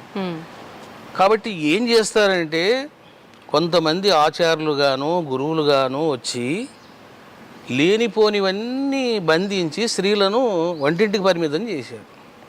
స్త్రీలు వేద విద్యకి పనికిరారు, స్త్రీలు యోగానికి పనికిరారు. ఎందుకు పనికిరారు అంటే ఇదంతా ఒక రకంగా మగజాతిని ఆడవాళ్ళు ఎక్కడ మించిపోతారో అన్న ఒక ఆ ఉక్రోషంతో చేస్తున్నది అనుకోవచ్చు అంటారా? అంతేమ్మా. అంటే ఇప్పుడు స్త్రీలు అంటే, ఇప్పుడు నన్ను తీసుకోండి, నాకు స్త్రీలు అంటే చాలా ప్రేమ. ఎందుకండి ప్రేమ అని అంటే, నాకు జన్మనిచ్చింది ఓ తల్లి. అసలు నాకు గురువు ఎవరు? మాతా పూర్ణానందగిరి యోగిని. నాకు పెట్టిన పిల్లలు ఎవరు? భవానీ, శివాని. చూసారా? కాబట్టి నేనేమంటాను, ఇది తప్పు, స్త్రీ జాతికి అన్యాయం జరిగింది అంటాను. అదే గనక ఈ భావాలు లేవనుకోండి, ఏంటయ్యా స్త్రీలు, భర్త పురుషుడు కష్టపడి వస్తాడు, కనీసం ప్రశాంతంగా ఇంత అన్నం పెట్టాలా అంటే అన్నం పెట్టడానికి ఉందా ఆమె? అంటే నువ్వు సంపాదిస్తే ఇంకా ఆమె నీకు దాసోహం చేయాలా? ఇవన్నీ కరెక్ట్ కాదమ్మా, కరెక్ట్ కాదు. పురుషుడెంతో స్త్రీ అంతా. కానీ స్త్రీనే విమర్శించే సందర్భాలు కూడా ఉన్నాయి. అంటే ఇంట్లో ఒక ఇద్దరు ఆడవాళ్ళు ఉన్నారు అని అంటే ఖచ్చితంగా అంటే భర్త సహకారం తీసుకుంటుంది కొన్ని పనుల్లో, అంటే ప్రస్తుత రోజుల్లో జరుగుతున్నది నేను చెప్తున్నాను స్వామీజీ. ఏంటి మగవారితో పని చేయించడం ఏంటి, ఆడవాళ్ళు కదా పని చేసుకోవాలి, ఇలా వాళ్ళ పైన కూడా విమర్శ చూపించుకునే తత్వం కూడా చూస్తున్నాము. అంటే ఇదంతా కలియుగ ప్రభావం అంటారా, ఏమంటారు దీన్ని? అంటే ఇప్పుడు ఇది బ్యాలెన్స్ చేసుకోవాలమ్మా. ఇప్పుడు ఫర్ ఎగ్జాంపుల్ ఒక భర్త 1,00,000 రూపాయలు సంపాదిస్తున్నాడు, స్త్రీ కూడా 1,00,000 రూపాయలు సంపాదిస్తుంది, ఇంకెక్కువ సంపాదిస్తుంది అనుకోండి. మరి అసలు ఆ అమ్మాయి వంట చేయడానికి టైం ఉండాలి కదా. నేను అమెరికాలో చూశాను, భర్త కష్టపడతాడు, భార్య కష్టపడతారు, ఇద్దరు సమానంగా కష్టపడతారు వాళ్ళు. కానీ వచ్చి పనులన్నీ మళ్ళీ వీళ్ళే చేసుకోవాలి ఆడవాళ్ళు. అంటే కొంతవరకు ఆ అడ్జస్ట్మెంట్ మీకు అమెరికాలో కనపడుతుంది, ఇక్కడ కనపడదు మీకు. ఇక్కడ ఇంకంతా ఏమే ఇవే కూర్చొని వచ్చిన తర్వాత ఇద్దరు ఒకేసారి వచ్చి ఒకేసారి పోయినా వీళ్ళు కూర్చొని వాళ్ళని అన్ని తీసుకురమ్మనడం, అన్ని చేసి పెట్టమనడం. అది ఇంక ఇవన్నీ చెప్తున్నా కదమ్మా, ఇంకంతా రకరకాల. స్వామీజీ, అసలు మనిషి పుట్టుకకు ఒక కారణం ఉంటుంది, కారణంతో జన్మిస్తారు అని అంటుంటారు. నిజంగా ప్రతి మనిషి పుట్టుకకు వెనకాల కారణం ఉంటుందా, లేదంటే కారణ జన్ములు అంటుంటారు, మహాయోగులు అని అంటుంటారు, వాళ్ళ జన్మ వెనకాల మాత్రమే కారణం ఉంటుందా అంటే ఏం చెప్తారు? ఇప్పుడు మానవ జన్మ అవతార పురుషుల జన్మ. మానవ జన్మ అంటే ఏంటంటే మీరు కొంత పుణ్యం చేశారు, కొంత పాపం చేశారు, కొంతమందికి రుణపడ్డారు, కొంతమంది మీకు రుణపడ్డారు. ఇక లెక్కలు ఉన్నాయి. ఈ లెక్కల కోసమని మనిషి పుడతాడు, అందుకే కర్మానుసారం పుడతాడు వాడు. కానీ ఇప్పుడు షిరిడి సాయిబాబా, రమణ మహర్షి, రామకృష్ణ పరమహంస ఇట్లాంటి వాళ్ళు ఎందుకు పుట్టారు అంటే లోక కళ్యాణం కోసం పుట్టారు. అది సో ఒక మనిషి పుట్టాడు అంటే మనకి ఏదో సమ్ వర్క్ ఉంది, ఆ వర్క్ కోసం పుట్టాడు కర్మానుసారం. మరి షిరిడి సాయిబాబా ఎందుకు వచ్చాడు, కృష్ణుడు ఎందుకు వచ్చాడు, రాముడు ఎందుకు వచ్చాడు అంటే there is a special purpose, అదే లోక కళ్యాణం. అట్లనమాట. అంటే లోక కళ్యాణం అంటే మంచిని స్ప్రెడ్ చేయడం అనుకోవచ్చా? లోక కళ్యాణం అంటే లోకములోని జనాలంతా సుఖంగా ఎట్లా ఉండాలి, ఎట్లా దైవాన్ని పట్టుకోవాలి, ఎట్లా సద్గుణాలు పెంచుకోవాలి, ఎట్లా పరమానందంలో రమించాలి, ఇది చెప్పేటువంటి మహనీయులు. వాళ్ళని కారణ జన్మలు అంటారు. స్వామీజీ, ఇప్పుడు ప్రతి యుగంలో తీసుకుంటే అంటే రాముడు ఒక యుగంలో మానవ అవతారం తీసుకొని ఇప్పుడు మీరు అన్నట్టుగా లోక కళ్యాణం కోసము, కృష్ణుడు ఒక జన్మ తీసుకొని మానవ జన్మ లోక కళ్యాణం కోసం, మనందరికీ కూడా మంచిని తెలియజేయడం కోసము, ధర్మాన్ని వ్యాప్తం చేయడం కోసమే వచ్చారు. మరి ఈ కలియుగంలో ఏ అవతారంలో అంటే మానవ అవతారంలో భగవంతుడు వచ్చాడా, రాలేదా, అంటే వచ్చినా మనం గుర్తుపట్టలేని స్థితిలో ఉన్నామా అంటే ఏం చెప్తారు? అసలు నిజం చెప్పాలంటే అమ్మా, మిగతా యుగాల కంటే కూడా ఇప్పుడు ఈ కలియుగంలోనే చాలామంది అవతార పురుషులు అవతరించారు. ఇప్పుడు మనకు కలియుగం స్టార్ట్ అయ్యి 5,100 years అబవ్ అవుతుంది. మరి మీకు షిరిడి సాయిబాబా వచ్చాడు, రమణ మహర్షి వచ్చాడు, రామకృష్ణ పరమహంస వచ్చాడు, అక్కలకోట స్వామి వచ్చాడు, గజానన మహారాజు వచ్చాడు, వెంకయ్య స్వామి వచ్చాడు, చీరాల స్వామి వచ్చాడు, తాజుద్దీన్ బాబు వచ్చాడు, ఇంకా ఎంతమంది అవతార పురుషులు వచ్చారు చూడండి. ఈ రకంగా ఈ కలియుగంలో మంచి ఉంటుందమ్మా, చెడు కూడా అట్లే ఉంటుంది. అంటే భగవంతుడు ఒక పర్టికులర్ రూపంలో రాకపోయినా ఇంతమంది రూపంలో ఆ ధర్మాన్ని, ఆ లోక కళ్యాణాన్ని నడిపిస్తున్నాడు. భగవంతుడు అనేవాడు మానవ రూపేనా. అది ఇప్పుడు రాముడు వచ్చాడు, రాముడు కూడా మనలాగే ఉన్నాడు ఆయన అమ్మా. మనిషి రూపంలోనే వచ్చాడు ఆయన. కృష్ణుడు వచ్చాడు, కృష్ణుడు కూడా ఆయన రూపంలో ఉన్నాడు. కాబట్టి అంతేగాని మానవునికి మించినటువంటి రూపంలో వాళ్ళు రాలేదే. మనం ఎలా ఉన్నామో, ఎలా మాట్లాడుతున్నామో, ఎలా చూస్తున్నామో అలాగే వచ్చాడు ఆయన కూడా. అంటే మానవ రూపంలోనే వస్తాడు. ఇప్పుడు ఈ కృష్ణుడు రాముడు వీళ్ళని తీసుకుంటే గనక వాళ్ళు మానవ రూపంలో వచ్చినప్పటికీ వాళ్ళు భగవంతుడి స్వరూపాలు. అయితే వాళ్ళది శరీరం అంటే రక్త మాంసాలతో కూడిన శరీరం కాదు అని చెప్తుంటారు. జ్ఞాన శరీరం అని చెప్పి అని అంటూ ఉంటారు. అయితే పుట్టుక చావు ఇవన్నీ భగవంతుడికి అవతారాలే ఉంటాయి తప్పితే ఈ పుట్టుక చావు ఇవన్నీ ఉండవు అంటుంటారు. కానీ కృష్ణుడి విషయానికి వస్తే మాత్రం ఆయన చనిపోయాడు, అవతారం చాలించాడు అని చెప్పకుండా దేహాన్ని విడిచిపెట్టాడు అని చెప్పి, మరణించాడు అని చెప్పి మానవులకు వాడిన మాటలే ఆయన విషయంలో వాడుతూ ఉంటారు. ఆయన హృదయం కూడా ఇప్పటికీ ఉంది అని చెప్పి అంటుంటారు. మరి అలా తీసుకుంటే అది భగవంతుడి యొక్క అవతారం ఎలా అని అనుకోవచ్చు అంటారు? ఇక్కడ రెండు విషయాలు ఉన్నాయమ్మా. రాముడి శరీరమైన, కృష్ణుడి శరీరమైన, షిరిడీబాబా శరీరమైన, మీ శరీరమైన, నా శరీరమైన, శరీర ధర్మం శరీరందే. There is no difference between us. శరీర ధర్మం శరీరమే. మరి ఎక్కడ డిఫరెన్స్ ఉంది రామునికి, కృష్ణునికి, మనకు ఎక్కడ డిఫరెన్స్ ఉంది అంటే సూక్ష్మ శరీరంలో ఉంది. అది this is the secret. So there is a tremendous power in the form of astral body, not physical body.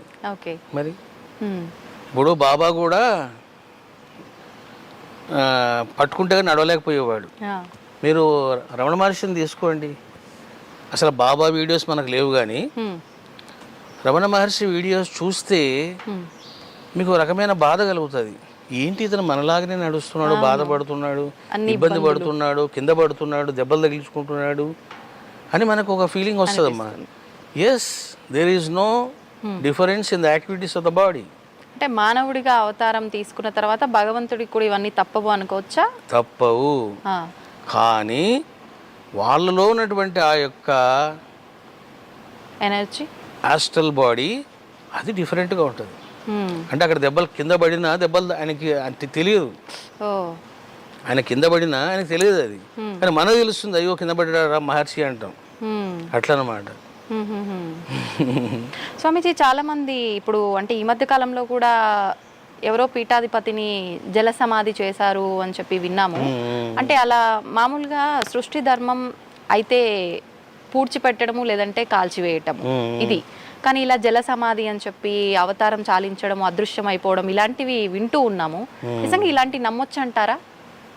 అంటే వాళ్ళు నిజంగా ఆ దైవత్వం స్థితికి వెళ్ళి చేస్తున్నారా, లేకపోతే ఏం జరుగుతుంది అనేది అది మనం రీచెక్ చేసుకుంటే కానీ చెప్పలేమమ్మా. ఎందుకంటే జల సమాధి కావలసిన అవసరం కూడా ఏముంది. తాను ఇట్లే నిర్వికల్ప సమాధిలో కూర్చొని బయటికి రావచ్చు, నాకు వద్దుపోయింది ఇది బాడీ అని. ఇప్పుడు షిరిడీ బాబా ఉన్నారు, కరెక్ట్ ముహూర్తం పెట్టుకున్నాడు ఆయన, విజయదశమి రోజున వెళ్ళిపోవాలి అని. అట్లా వెళ్ళిపోవడమే అంతే. అంటే కొంతమంది వాళ్ళ వాళ్ళ సాధనలు ఉంటాయి, మనం అట్లా కూడా కొట్టిపారేయలేము. జల విద్య ఉంది, అగ్ని విద్య ఉంది. కొంతమంది అగ్నిలో కూర్చొని ప్రాణం వదిలిపెట్టేస్తారు. కాబట్టి అట్లా కూడా జరిగి ఉండొచ్చు. ఇప్పుడు మీరు అన్నట్టుగా ఈ సూక్ష్మ శరీరము, ఆ రూపము అదంతా కూడా ఆ స్థితి రావాలి అని అంటే భగవంతుడి ఆరాధన చేయాలా? ఇందాక మీరు చెప్పినట్టుగా మనం కూర్చున్న ప్రదేశంలోనే భగవంతుడి నామస్మరణ చేసుకున్నా కూడా ఆ స్థితికి వెళ్ళొచ్చు అని అన్నారు. అయితే ఇంకా ఎన్ని రకాలుగా మనం ఆ స్థితికి వెళ్ళే అవకాశం ఉంది? ఎక్కువగా ధ్యానం చేయాలి. ధ్యానము, జపం ఈ రెండు చేసామనుకోండి, పవర్ఫుల్ థింగ్స్ ఇవి. అప్పుడు ఏమవుతుందంటే మీకు మనసులో ఆ సంకల్పం ఉండాల ముందు, ఏమని, I want to come from my body అని, నేను బయటికి వచ్చి చూడాలి అనే కోరిక మీకు ఉందనుకోండి, అప్పుడు ఆ సంకల్ప శక్తి వల్ల మీ జీవాత్మ బయటకు వచ్చేస్తుంది. పర్పస్ ఏంటి, ఎందుకు చేస్తున్నాం అనేది సంకల్పం గట్టిగా ఉండాలి. అప్పుడు ఇంకా మిరాకిల్స్ మీరు చేయొచ్చు. క్షణంలో క్షణంలో మీరు షిరిడి పోవచ్చు, ఆ. హిమాలయాస్ పోవచ్చు, దివ్యలోకాలకు పోవచ్చు. అంటే ఆ అనుభూతి ఆత్మ సంతృప్తి అనొచ్చా? హ్మ్. ఏం లేదమ్మా, ఇప్పుడు నేను అమెరికా చూడాలి అంటే నేను ఎలా చూస్తాను? అయితే వెళ్ళాలి, నేను ఫిజికల్ బాడీతో వెళ్తున్నా. అంతే. అప్పుడు ఫిజికల్ బాడీతో పనే లేదు, హ్మ్. డైరెక్ట్ వెళ్ళిపోతుంది జీవాత్మ, అంతే. అంతా చూస్తుంది, హ్మ్. ఓ సూపర్, చాలా బాగుంది ఆ. అని ఉంటుంది. ఇప్పుడు కళలో చాలా మంది ఇలా ఫీల్ అవుతూ ఉంటారు. అది నిజంగా ఒక కళ కనడం వరకే తీసుకోవచ్చా, లేదంటే ఆ టైంలో నిజంగా మన అంటే ఆత్మ వెళ్ళి చూసొచ్చింది అని ఫీల్ ఎలా అనుభవించవచ్చు అంటారు? దాన్ని మనం ఎలా తీసుకోవచ్చు? ఇప్పుడు మనము స్వప్నంలో హ్మ్. ఒక పామును చూసామనుకోండి, పామును చూస్తాము, భయపడుతూ ఉంటాము. ఆ. నేను ఆ పామును చూస్తున్నాను, ఇదంతా కలే, నిజమేం కాదు హ్మ్. అన్నటువంటి జ్ఞానం మనకు ఉంటుందా? కళలో ఉండదు. అవును. నేను చెప్పే యాస్ట్రల్ ట్రావెల్ అట్లా ఉండదు. హ్మ్.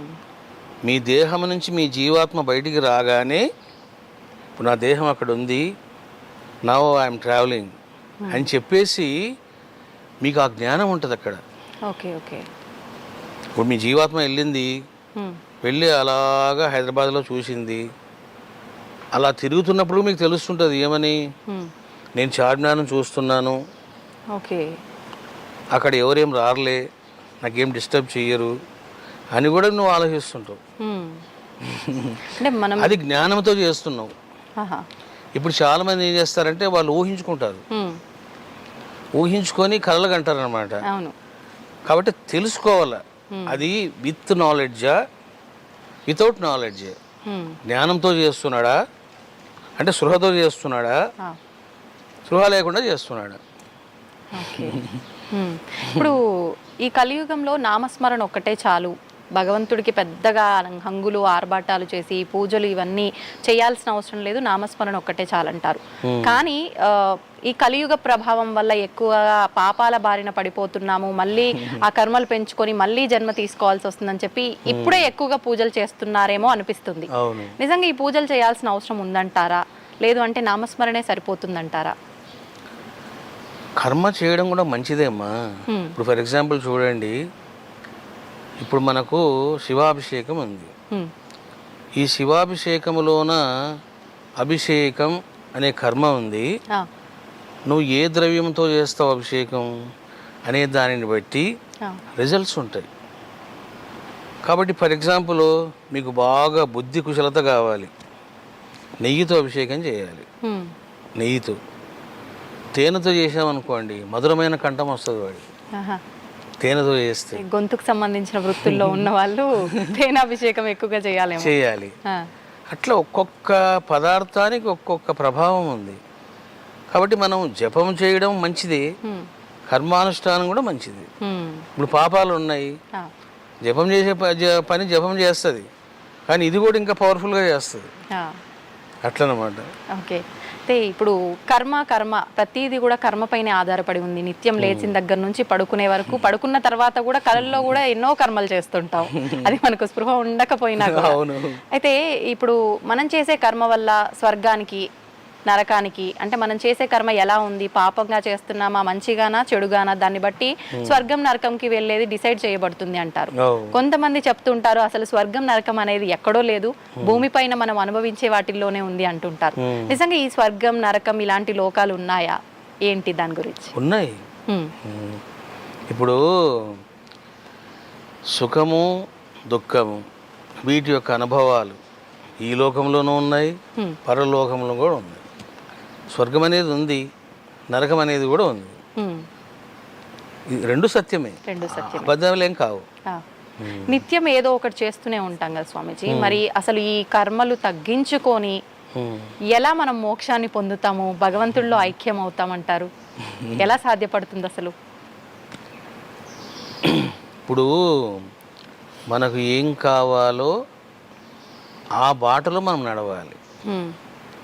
ఇప్పుడు ఫర్ ఎగ్జాంపుల్ నాకు డబ్బులు కావాలి అని మీరు అనుకున్నారు, సో ఏదో జాబ్ చేయక తప్పదు, ఏదో ఒక జాబ్. అదే నాకు మోక్షం కావాలి పరమానందం కావాలి మీరు అనుకున్నారు అనుకోండి, మీ కర్మలు మారిపోతాయి కదా. ఎంతసేపు మీరు ఏం చేస్తారు ఇప్పుడు? గ్రంథాలు చదవడము, గురువు ప్రబోధాలు వినడము, జపం చేయడము, ధ్యానం చేయడము, దీంట్లో పడతారు. సో కాబట్టి వాట్ యు ఆర్ డూయింగ్ ఆ రిజల్ట్సే మీకు వస్తాయి. అట్లా అనమాట. కానీ మనం అట్లా కాకుండా మనం ఏంటేటో చేస్తుంటాము. అవును, అటువంటి కర్మఫలాలే మనకు వస్తాయి. ఇప్పుడు కర్మని బట్టే మన మరుసటి జన్మ ఉంటుందంటారా? అంతే కదా మరి. ఇప్పుడు అందుకే మా బుద్ధుడు ఏమంటాడంటే, చాలా గొప్ప ఫిలాసఫీ చెప్తాడు ఆయన. నీ కర్మయే నీ దేవుడు, నీ యొక్క కర్మయే నీ దేవుడు అన్నాడు ఆయన. ఏమిటి? నువ్వు ఏం చేస్తావో అదే కర్మఫలంగా తయారవుతుంది. కాబట్టి నీ కర్మలు మార్చుకో అన్నాడు.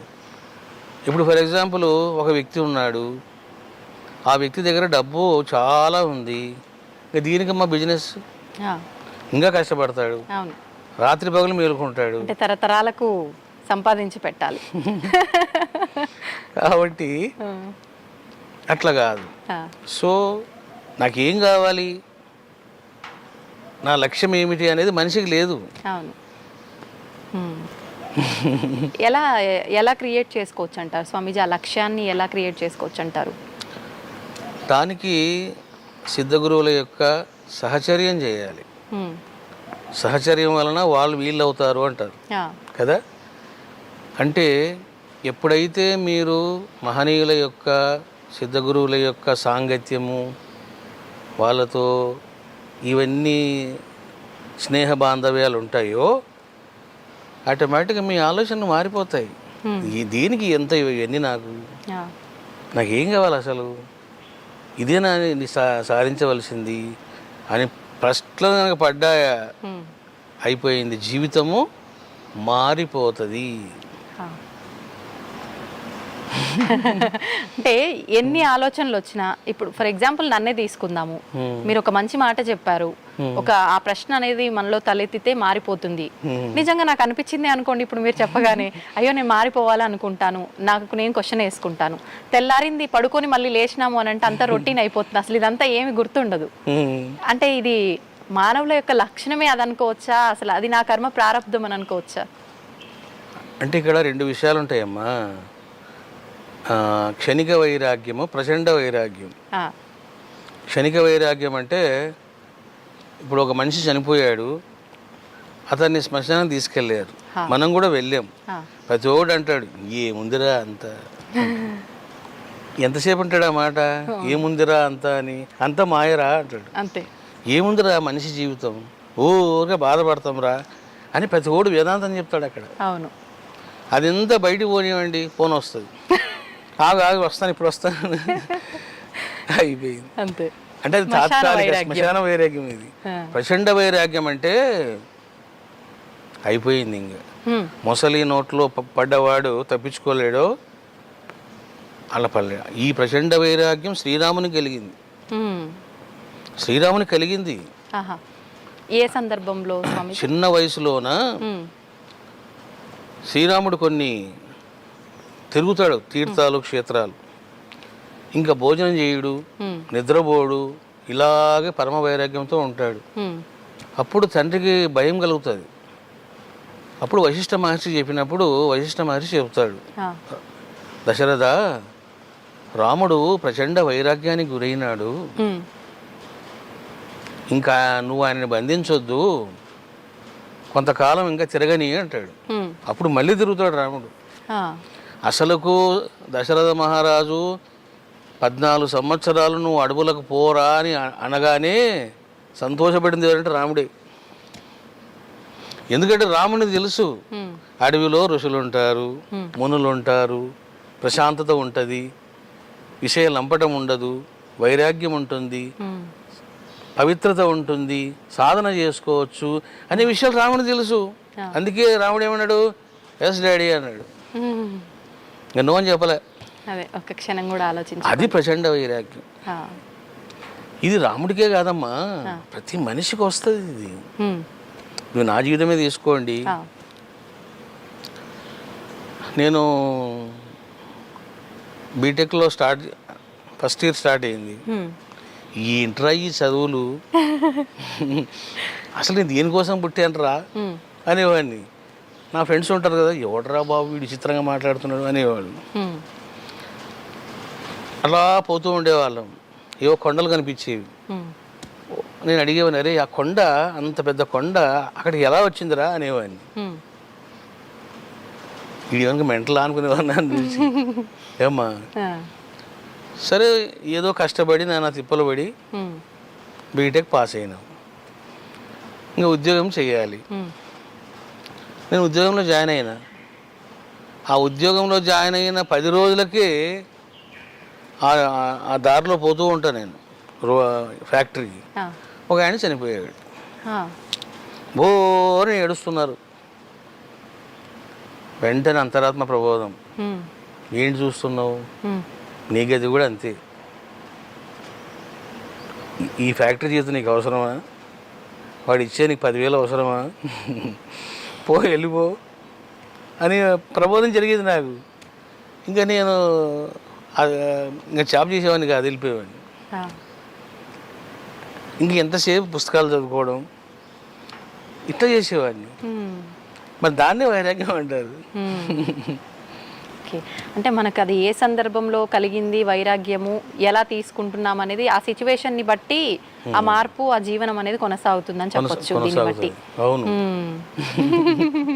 స్వామిజీ, శ్రీరాముడి టాపిక్ వచ్చింది కదా, ఎలాగో మనకు శ్రీరామనవమి రాబోతోంది. శ్రీరామనవమి అనగానే ఒక్కొక్కరికి ఒక్కొక్క సందర్భం గుర్తొస్తుంది. ముఖ్యంగా 3 విషయాల్ని మనం ఆ రోజు ప్రత్యేకంగా జరుపుకుంటూ ఉంటాం. అది రాముడి జన్మదినోత్సవంగా జరుపుకుంటూ ఉంటారు, ఆయన కళ్యాణం చేస్తూ ఉంటారు, సేమ్ టైం పట్టాభిషేకం అని చెప్పి. అసలు వాస్తవానికి ఆ నవమి తిథి యొక్క ప్రత్యేకత ఏంటి, ఆ రోజు మనం ఆచరించాల్సిన విధానాలు ఏంటి? వాస్తవంగా ఈ నవమి తిథి అనేది అమ్మవారి యొక్క తిథి. నవమి చాలా పవర్ఫుల్ తిథి అది. ఇంకా సంఖ్యాశాస్త్రం ప్రకారం నెంబర్ 9, 1 to 10, 1 to 9 తీసుకుంటే మీరు సింగిల్ డిజిట్లో 9 అనేది నెంబర్, హైయెస్ట్ నెంబర్ అది. అంటే ఆ రోజుకి ఈ నవమి తిథికి రామునికి సంబంధాలు ఉన్నాయి. అందువలన ఇంకా దానికి ఎక్కువగా వాళ్ళు ఇంపార్టెన్స్ ఇస్తారు. ఒకవేళ సంబంధం లేకపోయినా కూడా ఏం చేస్తారంటే, శ్రీరాముడు పుట్టింది నవమి రోజున కదా, కాబట్టి ఈ రోజునే మనం పట్టాభిషేకం చేద్దాం అనే ఆలోచనలు కూడా వస్తాయి. అంతేగాని ఎట్లా చేసినా ఒకటే అమ్మా. అంటే ఇంకొకటి, అరణ్యవాసం తర్వాత ఆ రోజు ఆయన మొదటిసారిగా వచ్చింది కూడా అదే అని చెప్పి, ఇదంతా వాస్తవం అంటారా? అంటే ఎవరికి తోచినట్టుగా వాళ్ళు మాట్లాడుతున్నారు కదా. ఇప్పుడు మీకు చెప్తున్నా కదా నేను, మీకు రామాయణం మీద చాలా మంది వ్యాఖ్యానాలు రాశారు. ఇంకా విచిత్రంగా రాశారు. అందువల్ల మనము ఏది సత్యమో ఏది అసత్యమో రకరకాలుగా మీరు చూస్తుంటారు యూట్యూబ్లోనే. ఇంకా అవన్నీ వింటుంటే మనకు కూడా ఆశ్చర్యం కలుగుతుంది. దేనికైనా ఒక ప్రామాణిక గ్రంథం ఉంటుందమ్మా. మీకు వాల్మీకి రామాయణమే ప్రామాణికం. కానీ ఇంకేం చేశారు, చాలామంది రకరకాలుగా ప్రక్షిప్తాలు చేసుకుంటూ పోయినారు. దానివల్ల ఏమవుతుందంటే శుద్ధమైన నీరు కూడా అశుద్ధంగా తయారవుతుంది. అట్లా కల్తీ. వాళ్ళు ఎంతో కష్టపడి రాస్తే వీళ్ళంతా కలుషితం చేయడం. అంటే ఎవరికి తోచింది వాళ్ళు రాయటం అంటారా? దాన్ని ఆధారంగా తీసుకొని రాస్తున్నాం అంటారు కదా. ఇప్పుడు అంటారు, ఇప్పుడు దాంట్లో ఆ రామాయణాల్లో కూడా చాలా రకాలు ఉన్నాయి. మీకు నార్త్ ఇండియా రామాయణం వేరు, సౌత్ ఇండియా రామాయణం వేరు, మళ్ళీ కాశ్మీర్ రామాయణం అది వేరు. ఇవన్నీ చదివానమ్మా నేను. ఇంకా చదివి ఊరుకు కామ్ కూర్చున్నా, ఎందుకు వచ్చిందని. ఎందుకనండి అలా? ఎందుకంటే రకరకాలుగా ఉంటాయి అట్లా అనమాట. అంటే ఎవరికి తోచింది వాళ్ళు మాట్లాడతారు. మనం ఏం మాట్లాడినా అది కాంట్రవర్సీ కదా మరి. అంతే. కానీ కాంట్రవర్సీ అవుతుందో లేదో పక్కన పెడితే, మీరు చదివిందే మీరు మాట్లాడుతున్నారు కదా. అవును. మరి ఎందుకు అంటే సైలెంట్గా ఉండడం? అంటే ఇప్పుడు మనం చదివిన గ్రంథాలు, ఆ గ్రంథాలలోని సత్యాలు మనిషికి జీర్ణం చేసుకునే శక్తి లేదమ్మా. శక్తి లేదు. శక్తి లేనప్పుడు వాళ్ళు ఏం చేస్తారంటే లేనిపోని ఆరోపణలు చేస్తారు. అదనమాట. ఇప్పుడు రాముడు అవతార పురుషుడు, అవును. ఉం? రామాయణం ఉత్తమ కావ్యం, అంత మంచిదే. అంతవరకు మనం ఉంటే చాలు కదా. మనం అది ఇది అని అన్నాం అనుకోండి, లేని పనివన్నీ చెప్తారు. ఇప్పుడు రాముడు సీతని ఆదర్శంగా తీసుకోవాలి ప్రతి ఒక్కరు కూడా అని అంటుంటారు. అంటే మళ్ళీ దాన్ని విమర్శించే వాళ్ళు కూడా ఉంటారు. మంచిని మంచిగా తీసుకునే వాళ్ళు ఉంటారు, దాన్ని చెడుగా తీసుకునే వాళ్ళు ఉంటారు. అది వాస్తవం అయినప్పటికీ అయితే ఇప్పుడు ఎందుకు ఆదర్శంగా తీసుకోవాలని దాంట్లో మూర్ఖంగా వాదించే వాళ్ళు మాట్లాడే విషయం ఏంటంటే, ఎందుకని అంటే అరణ్యవాసం అని చెప్పి అన్ని సంవత్సరాలు అలా తీసుకెళ్ళి తర్వాత వాళ్ళిద్దరి అంటే ఎడబాటు ఇవన్నీ కూడా ఆదర్శంగా తీసుకోవడం వల్ల మాకు వచ్చే లాభం ఏంటి, ఇది ఒక్కటే చూస్తున్నారు తప్ప అంటే వాళ్ళు విడిగా ఉన్నా ఎలా ఉన్నా అరణ్యవాసం చేసిన వాళ్ళ యొక్క మధ్య ఆ అనుబంధం అనేది ఎలా ఉందో ఇది మర్చిపోతున్నారనే చెప్పాలి. మీరేం చెప్తారు దాని గురించి? ఇప్పుడు దేవతలైనా మానవులైనా ఎవరైనామా సంబంధ బాంధవ్యాలన్నీ కూడా మనసు మీద ఆధారపడి ఉంటాయి. ఆ మనసును దాటితేనే ఎవరికైనా ఆనందం పరమానందం, అట్లనమాట. సో కాబట్టి ఇప్పుడు సీతారాములు ప్రారంధానుసారం వాళ్ళు పాపం కష్టాలు పడ్డారు, మన కర్మానుసారం మనం కష్టపడుతున్నాం. మధ్యలో ఈ కంపారిజన్ చేసుకోవడం వలన ఏమవుతుందంటే లేని గోల తప్ప. ఇక్కడ కావాల్సింది ఏంటి అంటే భార్యాభర్తలు ఇద్దరూ కూడా ఫస్ట్ యోగ సాధకులు, ధ్యాన సాధకులు కావాలి. ఇద్దరు ధ్యానం చేసే వాళ్ళు ఉంటే చాలమ్మా. ఇంకా శాస్త్రాలు ధర్మాలు ఇవన్నీ అవసరం లేదు. పొద్దున్న లేస్తూనే ఎవరి పనులు వాళ్ళు చేసుకుంటూ మంచిగా ధ్యానం చేశారనుకోండి, అది చాలు. కానీ ఇప్పుడు ధ్యానం ఎవరు చేస్తున్నారు? ఇప్పుడు ఏం చేస్తున్నారంటే నీతులు నీతులు నీతులు, కథలు కథలు. నువ్వు వింటూనే ఉంటావా, ఇంకా ఆచరించావా? ఇప్పుడు కాశీ గురించి వింటూనే ఉంటాడు. వెళ్ళి కాశీ పోయి చూసి రారా నాయన, చూసేస్తే ఒక పని అయిపోతుంది కదా. వాడు చూడాడు, వింటాడు కాశీ గురించి. ఇట్లనమాట. వినడం కాదు, యూ హ్యావ్ టు ఎక్స్పీరియన్స్. ఇప్పుడు రాముడు కూడమ్మా ఆయన శిష్యరికం చేశారు వశిష్ఠ మహర్షికి. ఎందరో మహర్షుల దగ్గర ఆయన కూర్చొని ధ్యానం చేశారు రాముడు. ఇవన్నీ మర్చిపోతున్నారు. ఏం చేస్తున్నారంటే రాముడు మాంసం తిన్నాడా? మాంసం తినలేదా? మాంసం తింటే ఏంటి, తినకపోతే నీకేంటయ్యా, నువ్వు తింటున్నావా లేదా? చూసారా? అంటే ఇటువంటి పనికి మాలిన విషయాలన్నీ మాట్లాడము, వీడియోలో పెట్టడము, ఇవన్నీ అసలు అవసరం లేని విషయాలు. ఏం రాముడికి ఇష్టం ఉంటే తింటాడు. కానీ అంటే కొన్ని ధర్మాలు ఉంటాయి కదా స్వామీజీ, అంటే ఇష్ట ప్రకారంగా తినటం అది పక్కన పెడితే క్షత్రియ ధర్మం అనేది ఒకటి ఉంటుంది కదా, మరి దాన్ని తినొచ్చు.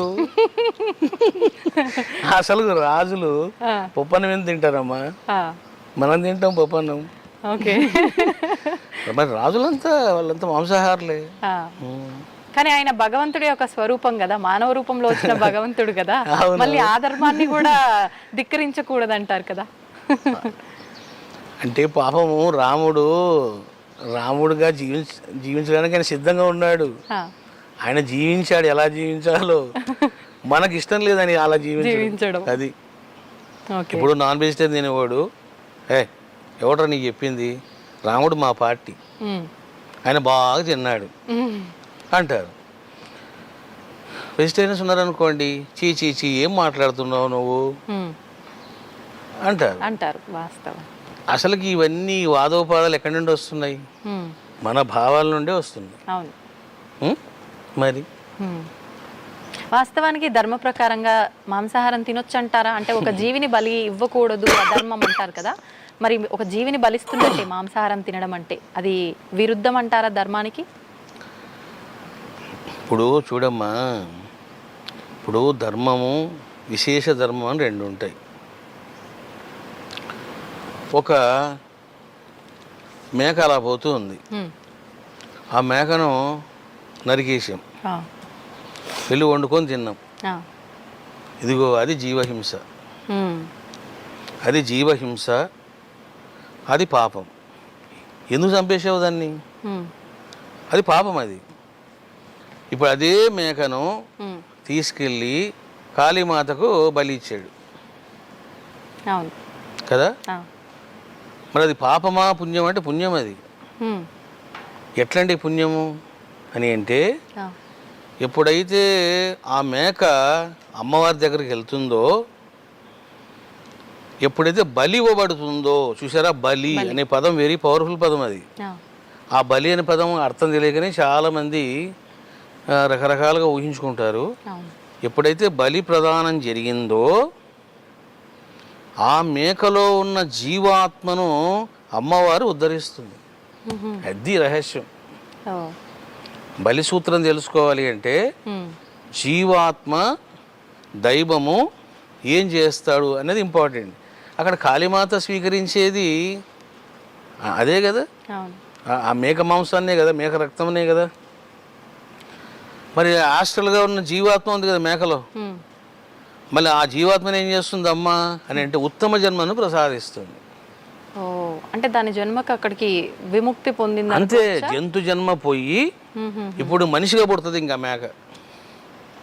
ఓకే. చూసారమ్మా, అందుకనే మీకు ద్వారకామాయిలో బాబావారే స్వయంగా వెళ్ళి ఉమ్, ఆయన ద్వారకామాయిలో మేకను బలిచ్చేవాళ్ళు.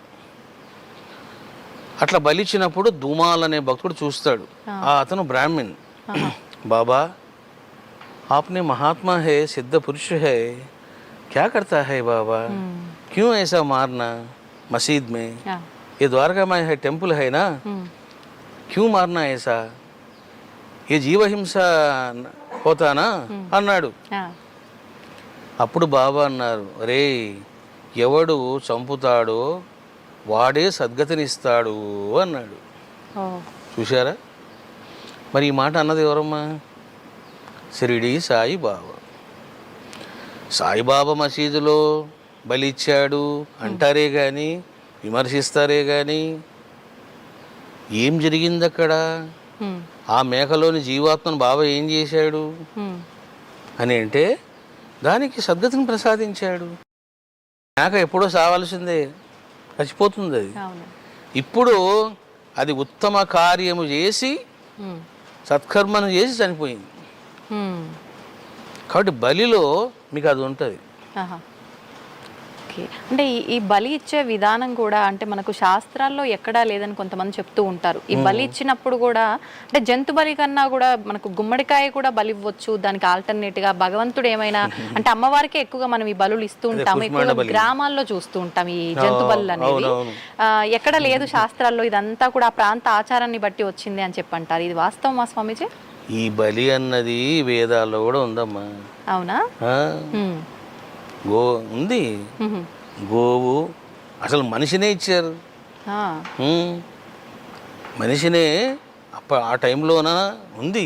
ఉమ్, నరబలి కూడా ఉంది, గోబలి ఉంది, నరబలి ఉంది, అశ్వబలి ఉంది, గుర్రపు, గజబలి ఉంది, ఇవన్నీ ఉన్నాయి. అసలుకు ఆ బలి ఇచ్చేటువంటి ఒక పెద్ద ప్రాసెస్ ఉంటుంది. ఊరికనే కత్తితో నరికేరమ్మా. ఇప్పుడు మీరు కామాఖ్య ఎప్పుడైనా చూసారా? లేదు, కానీ వింటున్నాం ఈ మధ్య. ఒకసారి పోయిరండి.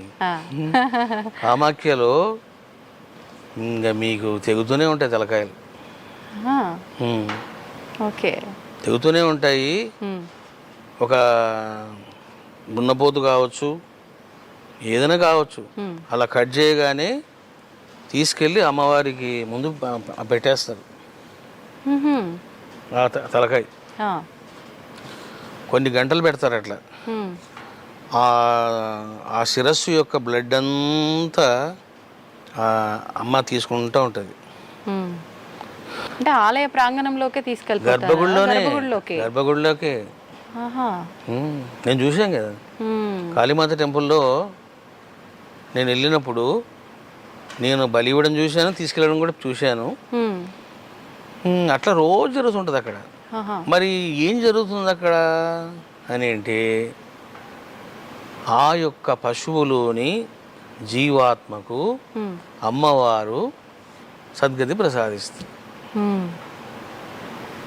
అది ఓకే. అంటే మామూలుగా ఈ బలులు, ఈ జీవహింస ఇవన్నీ కూడా అంటే సాత్విక విధానంలో పూజించే దేవతామూర్తులకి ఇది అంతా కూడా చెందదు. ఇది మళ్ళీ తాంత్రిక రూపంలోనో వేరే రకంగా అంటే కొన్ని సాంప్రదాయాలని ఆచారాలను బట్టి చేసే పూజలకి అంటే వామాచారం అని చెప్పి ఇలా రకరకాల ఆచారాలు ఉంటాయి కదా, ప్రత్యేకించి వాటికి సంబంధించింది అంటారు కదా. మరి ఇప్పుడు శక్తిపీఠాల్లో ఆచరించేదంతా కూడా ఎటువంటి విధానం అంటారు?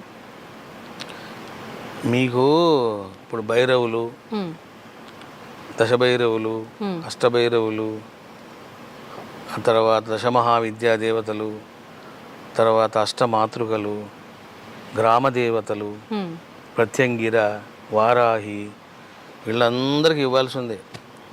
ఇవ్వకపోతే ఇంకా అంతే వాళ్ళ కథ. అంటే ఏమవుతుందంటే మనం ఇప్పుడు వాళ్ళని మనం ఆకలితో పెడుతున్నాం కదా.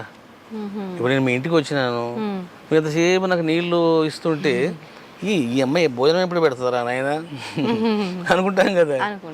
ఎందుకంటే వాళ్ళ ఆహారం అది, వాళ్ళ ఆహారం అది కాదు.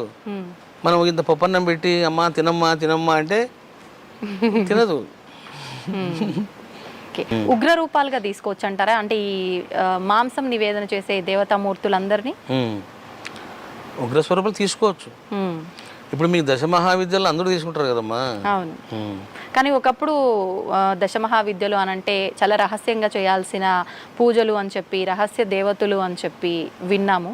కానీ ఇప్పుడు మాత్రం అంతా కూడా బహిరంగంగా ఉపాసనా పరులు కానీ ఆలయాలు కట్టడం కానీ ఎక్కడ పడితే అక్కడ వినటము, మాట్లాడటము, పూజ చేయటం ఇవన్నీ వింటున్నాం. ఏంటంటారు ఈ మార్పు? ఇప్పుడు మనకు కాలం ఎప్పుడు ఒకలా ఉండదమ్మా, అది మారిపోతూ ఉంటుంది. టెక్నాలజీ ఎలా మారుతూ పోతుందో, యూ టేక్ ఎనీథింగ్, మీరు సినిమా ఫీల్డ్ తీసుకోండి, స్పిరిచువాలిటీ తీసుకోండి, మీరు ఏదైనా తీసుకోండి, గ్రాఫిక్స్ తీసుకోండి, మారిపోతూ ఉంటుంది. అదేవిధంగా దేవుడి విషయంలో కూడా మారిపోతూ ఉంటాయి. ఒకనాడు గుప్తంగా కూర్చునేవాళ్ళు. ఎందుకు కూర్చునేవాళ్ళమ్మా? ఫర్ ఎగ్జాంపుల్ మీకు కావ్యకంఠ మహాగణపతి అని రమణ మహర్షి శిష్యుడు ఉన్నారు. ఆయన తారాదేవి గురించి తెలుసుకోవాలని, మంత్రం తీసుకోవాలని పాపం దేశ సంచారం చేశాడు. ఆయనకి ఎవరు పట్టించుకోలే. మంత్రం ఇవ్వాలని డబ్బులు అనేవాళ్ళు. మరి ఇట్లా పరిస్థితి ఉన్నప్పుడు ఎంతమంది ట్రై చేస్తారు అట్లా? పోనీ డబ్బులు ఇవ్వడానికి డబ్బులు ఉండాలి కదా ఆయన దగ్గర, లేవు ఆయన దగ్గర. ఇక రెండవది ఏంటంటే ఆనాడు శాస్త్రాలు అందుబాటులో లేవు. కూర్చొని నోట్స్ రాసుకోవడమే. రాసుకోవడం కూడా మరి ఎట్లమ్మా, మళ్ళీ పెన్ను ఇంకు ఉన్న కాలం కూడా కాదు అది. ఇట్లా మంత్రం చూసి కళ్ళల్లో పెట్టుకునేవారు. అంటే చూడండి ఇంకెంత ప్రజ్ఞానము. అప్పట్లో ఇంకా ఈ రాత లేదు అదనమాట. నెమ్మదిగా ఏదో తాటాకుల మీద రాయడం అట్లా ప్రారంభమైంది నెమ్మదిగా. ఇప్పుడు మరి కాలం ఎట్లుంది? కాలం మారిపోయింది. మీకు చిన్న ఎగ్జాంపుల్ చెప్తాను చూడండి. ఇప్పుడు కామాఖ్యలోనే మీరు నాకు మంత్రోపదేశం చేయండి స్వామి అన్నారనుకోండి, ప్రతి మనిషి దగ్గర 1,50,000 లాగుతారు. ఎంతమ్మా? 1,50,000. ఒక బీజాక్షరం చెప్పడానికి. అది కూడా నేనే సాక్షిని. నేను వెళ్ళాను ఏం తెలియకుండా. నాకు ఉపదేశం చేయండి స్వామి అన్నాను. అప్పుడు క్యా కడతా అన్నాడు. నేను ఏదో చెప్పారు. పూజ ఉంటుంది, ద్రవ్యాలు ఉంటాయి, 1.5 lakhs రెడీ చేసుకో, డబ్బులు ఉంటే రా అన్నాడు. సరే నేను తీసుకునే వెళ్ళాను. చూడాలి కదా ఏం చెప్తాడు. ఏం చెప్పాడమ్మా? జస్ట్ అమ్మవారి బీజాక్షరం ఇంకా అన్నాడు అంతే. కథం దాని 1,50,000. నేను దశమహావిద్యా దేవతలకు సంబంధించినటువంటి 140 మంత్రాలు సభాముఖంగా చెప్పేసిన. కామాఖ్యకి వెళ్ళినప్పుడు కొంతమంది సాధకులను కలిసేవాళ్ళు. గురువుగారు ఉపదేశం మాకు దొరకడం లేదు, ఏంట్రా నీ బంధోపదేశం, సిద్ధగురువులో చూడండి రా, అన్నీ చెప్పాను మంత్రాలు అన్నాను. బ్యూటిఫుల్, అన్నీ అందుబాటులో ఉన్నాయి, నువ్వు అందుకోవడమే. ఎందుకంటే కాలం అట్లా వచ్చింది ఏమ్మా. మరి ఒకప్పుడు మనము స్పీచ్ చెప్పాలి అంటే మనకు ఒక టీవీ ఛానల్ కావాలి. అవును. ఇప్పుడు ఏముంది, ఒక్కొక్కరికి ఒక ఛానల్ వచ్చింది. స్వామీజీ, ఇప్పుడు మనం ఎలాగో కామాఖ్య గురించి మాట్లాడాము. నేను విన్నది కామాఖ్య గురించి మామూలుగా ఇప్పుడు మీరు చెప్పిన విధానం అంతా కూడా కొంతమంది చెప్పడం జరిగింది అది అక్కడ ప్రాంత ఆచారము, అది ఒక ఆచారాన్ని ఫాలో అవుతూ అక్కడ చేసే విధానము అని చెప్పి. కానీ మనం చూసాము అటువంటి పూజలు, అక్కడ జరిగే పూజలు అన్నీ కూడా మన దగ్గర తీసుకొచ్చి ఇక్కడ చేసిన వాళ్ళు కూడా చాలా మంది ఉన్నారు. అది కరెక్టే అంటారా అలా చేయడం? అంటే ఏ ప్రాంతాన్ని బట్టి ఆ ప్రాంతంలో చేస్తుంటారు కదా మామూలుగా. అట్లేం లేదమ్మా. ఇప్పుడు కామాఖ్యలో ఉంది, మన పీఠంలో కూడా ఉంది కదా. అవును. అంటే మనం విగ్రహం పెట్టలేదు ఇక్కడ. ఎప్పుడైతే మనం విగ్రహం పెడతాము, we have to do sacrifice. మనం చేయక తప్పదు. అది మనం గెస్ట్ని పిలవకూడదు, పిలిచిన తర్వాత మనం ఆతిథ్యం ఇవ్వాలి వాళ్ళు కదా. కాబట్టి తప్పకుండా చేయాల్సిందే. ఇప్పుడు మేము కూడా దశమహావిద్యా దేవతలు రాకముందు ఇక్కడ నివేదన లేదు మాకు. సుమారుగా ఒక 8 years నుంచి ఎక్కడ మాంసాహార నివేదన చేయడం లేదు మన పీఠంలో. 8 years నుంచి. ఎప్పుడైతే వాళ్ళు వచ్చారో చేయక తప్పదు, చేయాల్సిందే, రూల్ అది. అట్లనమాట. చేయలేదనుకోండి వాళ్ళు ఆగ్రహం చూపిస్తారు. చేసామనుకోండి చాలా అనుగ్రహం చూపిస్తారు. రెండు ఉంటాయి వాళ్ళ దగ్గర. Okay okay. స్వామీజీ, ఇప్పుడు ఎలాగో మీరు ఆలయం టాపిక్ అనేది మీరే తీసుకొచ్చారు కాబట్టి అసలు ఎందుకు వచ్చింది ఈ ఆలోచన మీకు ఇక్కడ ఆలయం నిర్మించాలి అని చెప్పి, ఇంత విశాలమైన ప్రాంగణంలో, ఇన్ని ఎకరాల విస్తీర్ణంలో? ఇంకొకటి, మామూలుగా ఆలయం నిర్మిస్తే ఏదైనా అంటే ఒక భగవంతుడికి సంబంధించిన మూలంగా తీసుకొని ఉప ఆలయాలు ఒకటో రెండో మామూలుగా చూస్తుంటాం. కానీ జ్యోతిర్లింగాల కానుంచి మనం ఇప్పుడు మాట్లాడుకున్నట్టుగా అమ్మవార్ల కానుంచి ప్రతి ఒక్కటి, శివలింగాల్లో కూడా కొన్ని వేల శివలింగ, సుమారు 1700-2000 శివలింగాలు ఏదో అని చెప్పి విన్నాను. మళ్ళీ అందులో కొన్ని నీళ్లలో ఉండేవి, కొన్ని లోహాలతో తయారు చేసినవి, ఇలా రకరకాల ప్రత్యేకతలన్నీ కూడా ఈ ఆలయంలోనే దాగున్నాయి అనిపిస్తుంది. ఎందుకని ఇదంతా కూడా మీరు ఎందుకు చేశారు ఈ విధంగా? ఇదంతా కూడా దైవ సంకల్పం అమ్మా. ఇది మనుషులు ఆలోచించేది కాదు, మనుషులు సాధించేది కూడా కాదు. నేను మామూలుగా విశాఖపట్నంలో షిరిడి సాయి అనుగ్రహ పీఠం పెట్టాను. అది ఒక రెంట్ హౌస్లో పెట్టాము. మరి ఏం జరిగింది, భక్తుల ఫ్లోటింగ్ పెరిగిపోయింది, ఇబ్బందులు పడ్డారు. అప్పుడు ఒక ల్యాండ్ చూడండి అన్నాం. మరి ల్యాండ్ చూడాలి అంటే మరి కనీసం మన లెక్క ప్రకారం, నా లెక్కల ప్రకారం ఒక 100 ఎకరాలైనా ఉండాలిరా బాబు అనుకున్నాం. సో ఆ విధంగా ఈ స్థలం కొనడం జరిగింది. మరి అసలు స్థలం కొనక ముందు నాకు అసలు ఏమైనా ఆలోచన ఉందా ఈ శివలింగాలు పెట్టాలని? ఏమీ లేదు. అప్పట్లో ఏంటంటే భక్తులు స్పీచ్లు వినడానికి వస్తారు, వాళ్ళు ఉండడానికి ఇండ్లు కావాలి, ఒక పెద్ద హాల్ కావాలి. ఇదే మా కాన్సెప్ట్. వాళ్ళ సౌకర్యాన్ని మాత్రమే చూసారు అప్పట్లో, అంతే. ఉంటే ఒక ఆలయం పెట్టుకుందాము, ఇట్లా ఆలోచనలు ఉన్నాయి. కానీ అది ఏం జరిగింది, ఉన్న డబ్బులన్నీ పెట్టి మొత్తం ల్యాండ్ కొన్నాం. అప్పుడు నేను మొత్తం డబ్బులన్నీ అయిపోయినాయి. మీ స్వంత డబ్బులే?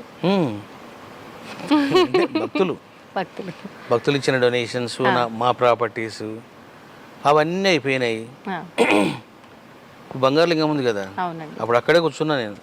ఏమి లేదు, అంత నిర్మానుష్యం, కొండలు, రాళ్ళు, రప్పలు ఇట్లా ఉండేవి. ఏందయ్యా శివ, మరి డబ్బులన్నీ పెట్టేశాను, ఇంకా ఏం చేయాలి ఇక్కడ నేను? అసలు కాంపౌండ్ వాళ్ళు కట్టడానికి మళ్ళీ ఒక 10 కోట్లు కావాలి. ఏంటో అంత అయోమయంగా ఉందని చెప్పేసి నేను అలా దిగులుగా కూర్చున్నా. అప్పుడు శివుడు విజన్ ఇచ్చాడు నాకు. ఏమనంటే, నువ్వు సహస్రలింగాలు పెట్టు. అది సహస్రలింగాలు పెట్టు అన్నప్పుడు అప్పుడు ఫస్ట్ పెట్టింది అక్కడేమ్మా. ఫస్ట్ లింగం అక్కడే పడింది, స్థిరలింగేశ్వరుడు. చూడండి, అక్కడికి బంగారు లింగమే వచ్చేసింది. అంటే అట్లా ఆ రకంగా ఫస్ట్ సహస్రలింగాలు పెట్టడము. ఆ సహస్రలింగాలు పెట్టిన తర్వాత ఏమైందంటే, వేదం పట్టుకున్నా నేను. ఈ వేదంలోన మహర్షులు ఉన్నారు, అసలు వాళ్ళ పేర్లు కూడా ఎవరు తెలియదు. అరే ఇంత గొప్ప మహర్షులు మనం ఏం చేయలేకపోతున్నాం, ఏం చేయాలరా బాబు అనుకున్నప్పుడు ఇంకొక విజన్ ఏమని, నువ్వు ఋషిలింగాలు అంటే ఋషుల యొక్క శుభనామాలపై శివలింగం పెట్టు.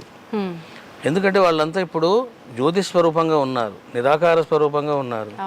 నువ్వు లింగం పెడితే వాళ్ళు కొలువై ఉంటారు అని ప్రేరణ రావడంతో ఋషిలింగాలు స్టార్ట్ చేశాం. అట్లా ఋషిలింగాలు, మునిలింగాలు, నక్షత్ర లింగాలు కూడా ఉన్నాయి, నవగ్రహ లింగాలు, నక్షత్ర లింగాలు అన్నీ వచ్చేసినాయి. ఇంకా 1 by 1 అంత వరుస పెట్టి వచ్చేసారు అందరూ.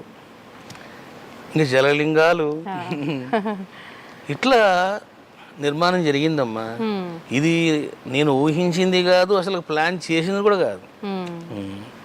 ఓకే, భక్తులను ఉద్దేశించి తీసుకున్న కాస్త స్థలం అనేది ఇప్పుడు ఇలా ఒక పెద్ద ఆలయంలా మారిపోయి భక్తుల రద్దీ అనేది పెరిగిపోయింది. ఒక మంచి అంటే అంటారు కదా, మనం ప్రతిష్ఠించిన ఆ విధానంలోనే ఆ భక్తి నిజంగా ఆ దేవుడి యొక్క ఏమంటారు నమ్మడము, ఆ పవర్ అనేది ఉంటుంది అని చెప్పి, ఆ పవర్ ఇక్కడ ఉంది కాబట్టి ఇది ఇప్పుడు ఎక్కడెక్కడి నుంచో ఎన్నో ప్రాంతాల నుంచి ఆ భక్తులు అనేది రావటము, దర్శించుకోవడం జరుగుతుంది. అవునవును. అసలు మీకు ఇంకొక ఆశ్చర్యకర విషయం చెప్తే ఆశ్చర్యపోతారు. ఏంటండి? ఇక్కడ ల్యాండ్ కొన్నాము, ఇక్కడ నీళ్లు పడవు. ఇక్కడున్న రైతులంతా ఈ స్వామి పిచ్చోళ్ళ ఉన్నాడు, మోసపోయాడు రైడు అనుకున్నారు. అప్పుడు వాళ్ళంతా నవ్వుకున్నారు, మరి నీళ్ళు లేకపోతే ఈ స్వామి ఏం చేస్తాడు అని. అప్పుడు ఇప్పుడు ఈ టెంపుల్ ఉంది కదా, ఈ టెంపుల్ నుంచి ఒక 1/2 km డిస్టెన్స్లోన నేను చెప్పాను అక్కడ తవ్వండి అని. కరెక్ట్గా అక్కడ తవ్వితే వాస్తవంగా ఇక్కడ నీళ్లు పడాలి అంటే సుమారుగా 900 నుంచి 1200 పోతేగా నీళ్లు పడవు. నేను ఎక్కడైతే చెప్పానో నేను అనుకున్నాను పడతాయిలే ఒక 600-700 అనుకున్నాను. 15 అడుగులకి నీరు పడింది. 15 అడుగులకే. ఇప్పుడు చూడొచ్చు, ఇప్పుడు ఆ నీళ్ళే మొత్తం శివుడు అభిషేకం చేయించుకుంటాడు. ఆ నీళ్ళేమ్మా, లేదా అసలు ఇక్కడ ఉండలేము, మనం పారిపోతాం. మొత్తానికి మీరు అనుకోవడము, భగవంతుడు వెనకాల ఉండి అన్ని నడిపించడము, ఆయన ఆలయాన్ని నిర్మించుకోవడం అన్ని కూడా అనుకోకుండా జరిగిపోయాయి. అన్ని జరిగిపోయినాయి. అయితే మీరు ఇక్కడే కాదు, అమెరికాలో కూడా, యుఎస్ఏలో కూడా శివలింగాలు ప్రతిష్ఠించారు అని చెప్పి, శ్రీచక్రాలు స్థాపన చేశారని చెప్పి విన్నాను స్వామిజీ. అక్కడ అంటే మన దేశం కాని దేశంలో అలాంటివి చెయ్యాలన్న ఆలోచన మీకెందుకు వచ్చింది? అది నేను చెప్తున్నా కదమ్మా, ఏది నా ఆలోచనలో ఉండదు, అంతా శివశక్తులు నడిపిస్తుంటారు. శివ, శక్తి, సాయి, భైరవ నడిపిస్తుంటారు. మీకు తెలుసు కదా, అమెరికాలోన ల్యాండ్ కొనడం చాలా కష్టం. అవును. నెంబర్ 2, ల్యాండ్ కొన్న టెంపుల్ నిర్మాణం చేయాలంటే మనకు చుక్కలు కనపడతాయి. So many restrictions. ఇంకా వాటి చుట్టూ తిరగడానికి మనకు 1 year పడుతుంది.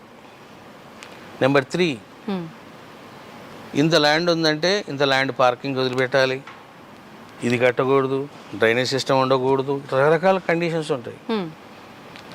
నాకు ఇవన్నీ అర్థమయ్యి ఓ నమస్కారం చేసిన వాళ్ళకి, వద్దు పోరా బాబు అని.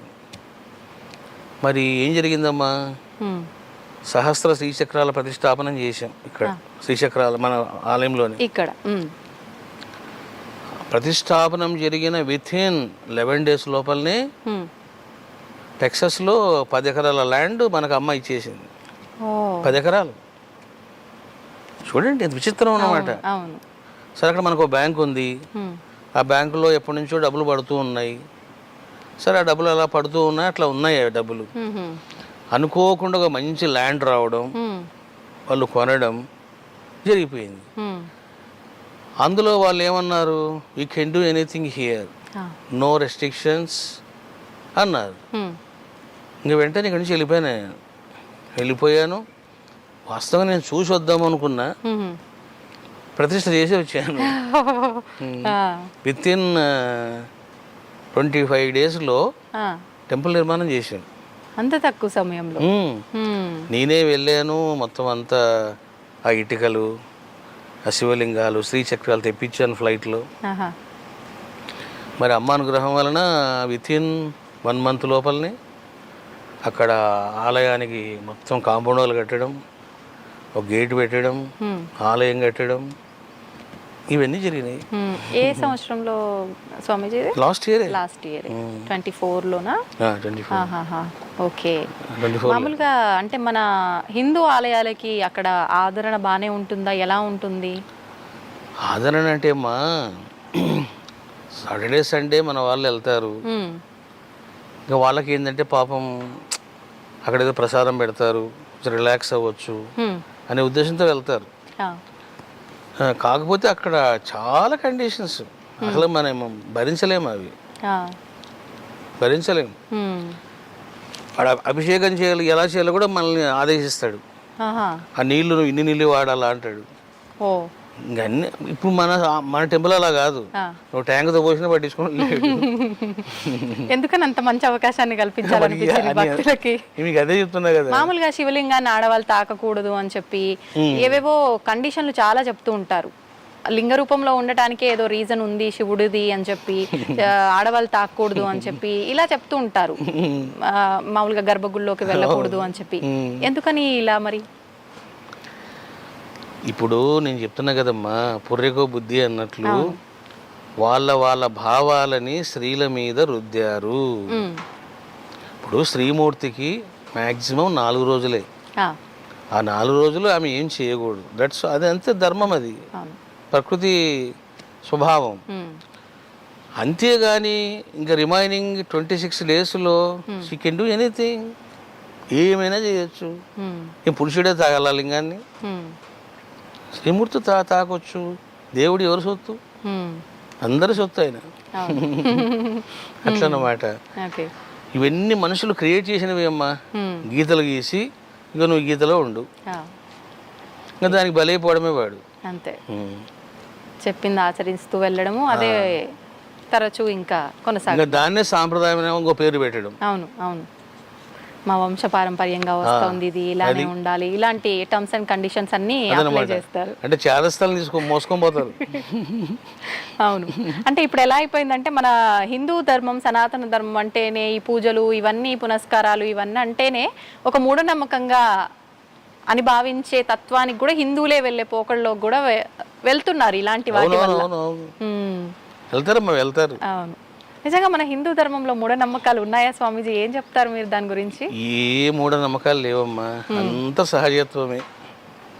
నేను చెప్పాను కదా మీకు. అవును, ఇప్పుడు అణువులో పరమాత్మ ఉన్నాడు.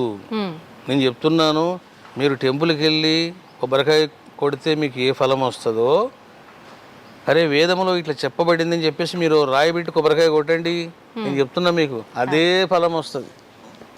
మన నమ్మకం, మీ నమ్మకము, మీ అవగాహన, మీ జ్ఞానం.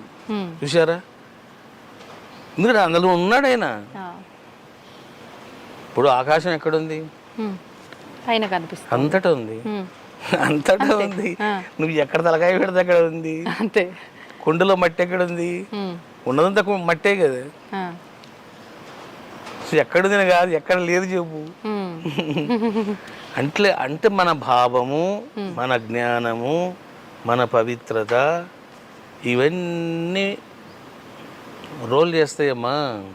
ఖిగుం శిలాయచ అంటుంది వేదం. ఖిగుం శిలాయచ అంటే రాళ్ళ రప్పల్లో కూడా ఉండేవాడా అని అర్థం. అది మనం ఏం చేస్తాం, కాళ్ళు తను కూడా పోతాం. ఎందుకంటే అది రాయి, అది రాయి. అంతే. చూసారా? ఇటు పోయి మళ్ళీ మన భావన అనే కాన్సెప్ట్ దగ్గరికే వస్తుంది కదా ఇది.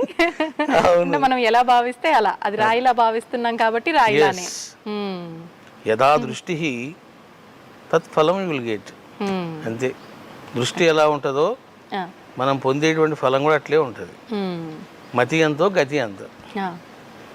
కానీ అంటే మన ఆలోచన విధానం మతి అంటే మన బుద్ధిని బట్టి అనే కదా అర్థం.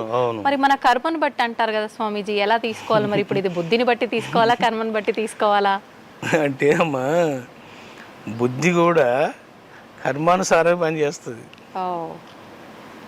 ఇప్పుడు ఒక వ్యక్తి బాగా కీబోర్డు వాయించాడు ఈ జన్మలో, అతడు చనిపోయాడు.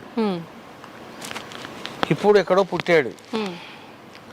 పుట్టి ఆ హార్మోనియం చూడనంత వరకే అతను అలా ఉంటాడు. ఎప్పుడైతే హార్మోనియం మీద కళ్ళు పడ్డాయో, ఏమంటే నేను కూడా కొంచెం ఒకసారి వాయిస్తానండి అంటాడు. ఏందా నువ్వు వాయించేది అన్నామనుకో, అలా వాయించేస్తాడు అంతే. ఎందుకు తెలిసినమ్మా, బాడీ మారిపోయింది కానీ టాలెంట్ ఎక్కడ పోయింది, నైపుణ్యం ఎక్కడ పోయింది, అభ్యాసం ఎక్కడ పోయింది, నాలెడ్జ్ ఎక్కడ పోయింది? అన్ని హాస్టల్ బాడీలో ఉన్నాయి. వాడు ఎవడు నేర్పించారు వాడికి? చూసారా? కాబట్టి ఆ హార్మోనియం చూడగానే నేను వాయిస్తానండి అంటాడు. అంటే మరి ఇప్పుడు ఆ వాయించడం అనే కర్మ కారణం ఏంటి? గత జన్మలో చేసిన కర్మ, సంపాదించుకున్న సంస్కారాలు బుద్ధిలో. ఇప్పుడు మనం ఏం చేస్తామో అది మన బుద్ధిలో రికార్డ్ అవుతుంది. ఇప్పుడు మనము ఒక మామిడి పండు తిన్నామనుకోండి, దాంట్లో చాలా రకాలు ఉంటాయి. చిత్తూరు మామిడి పండ్లు ఉంటాయి, ఇది బంగినపల్లి ఏదో అంటారు.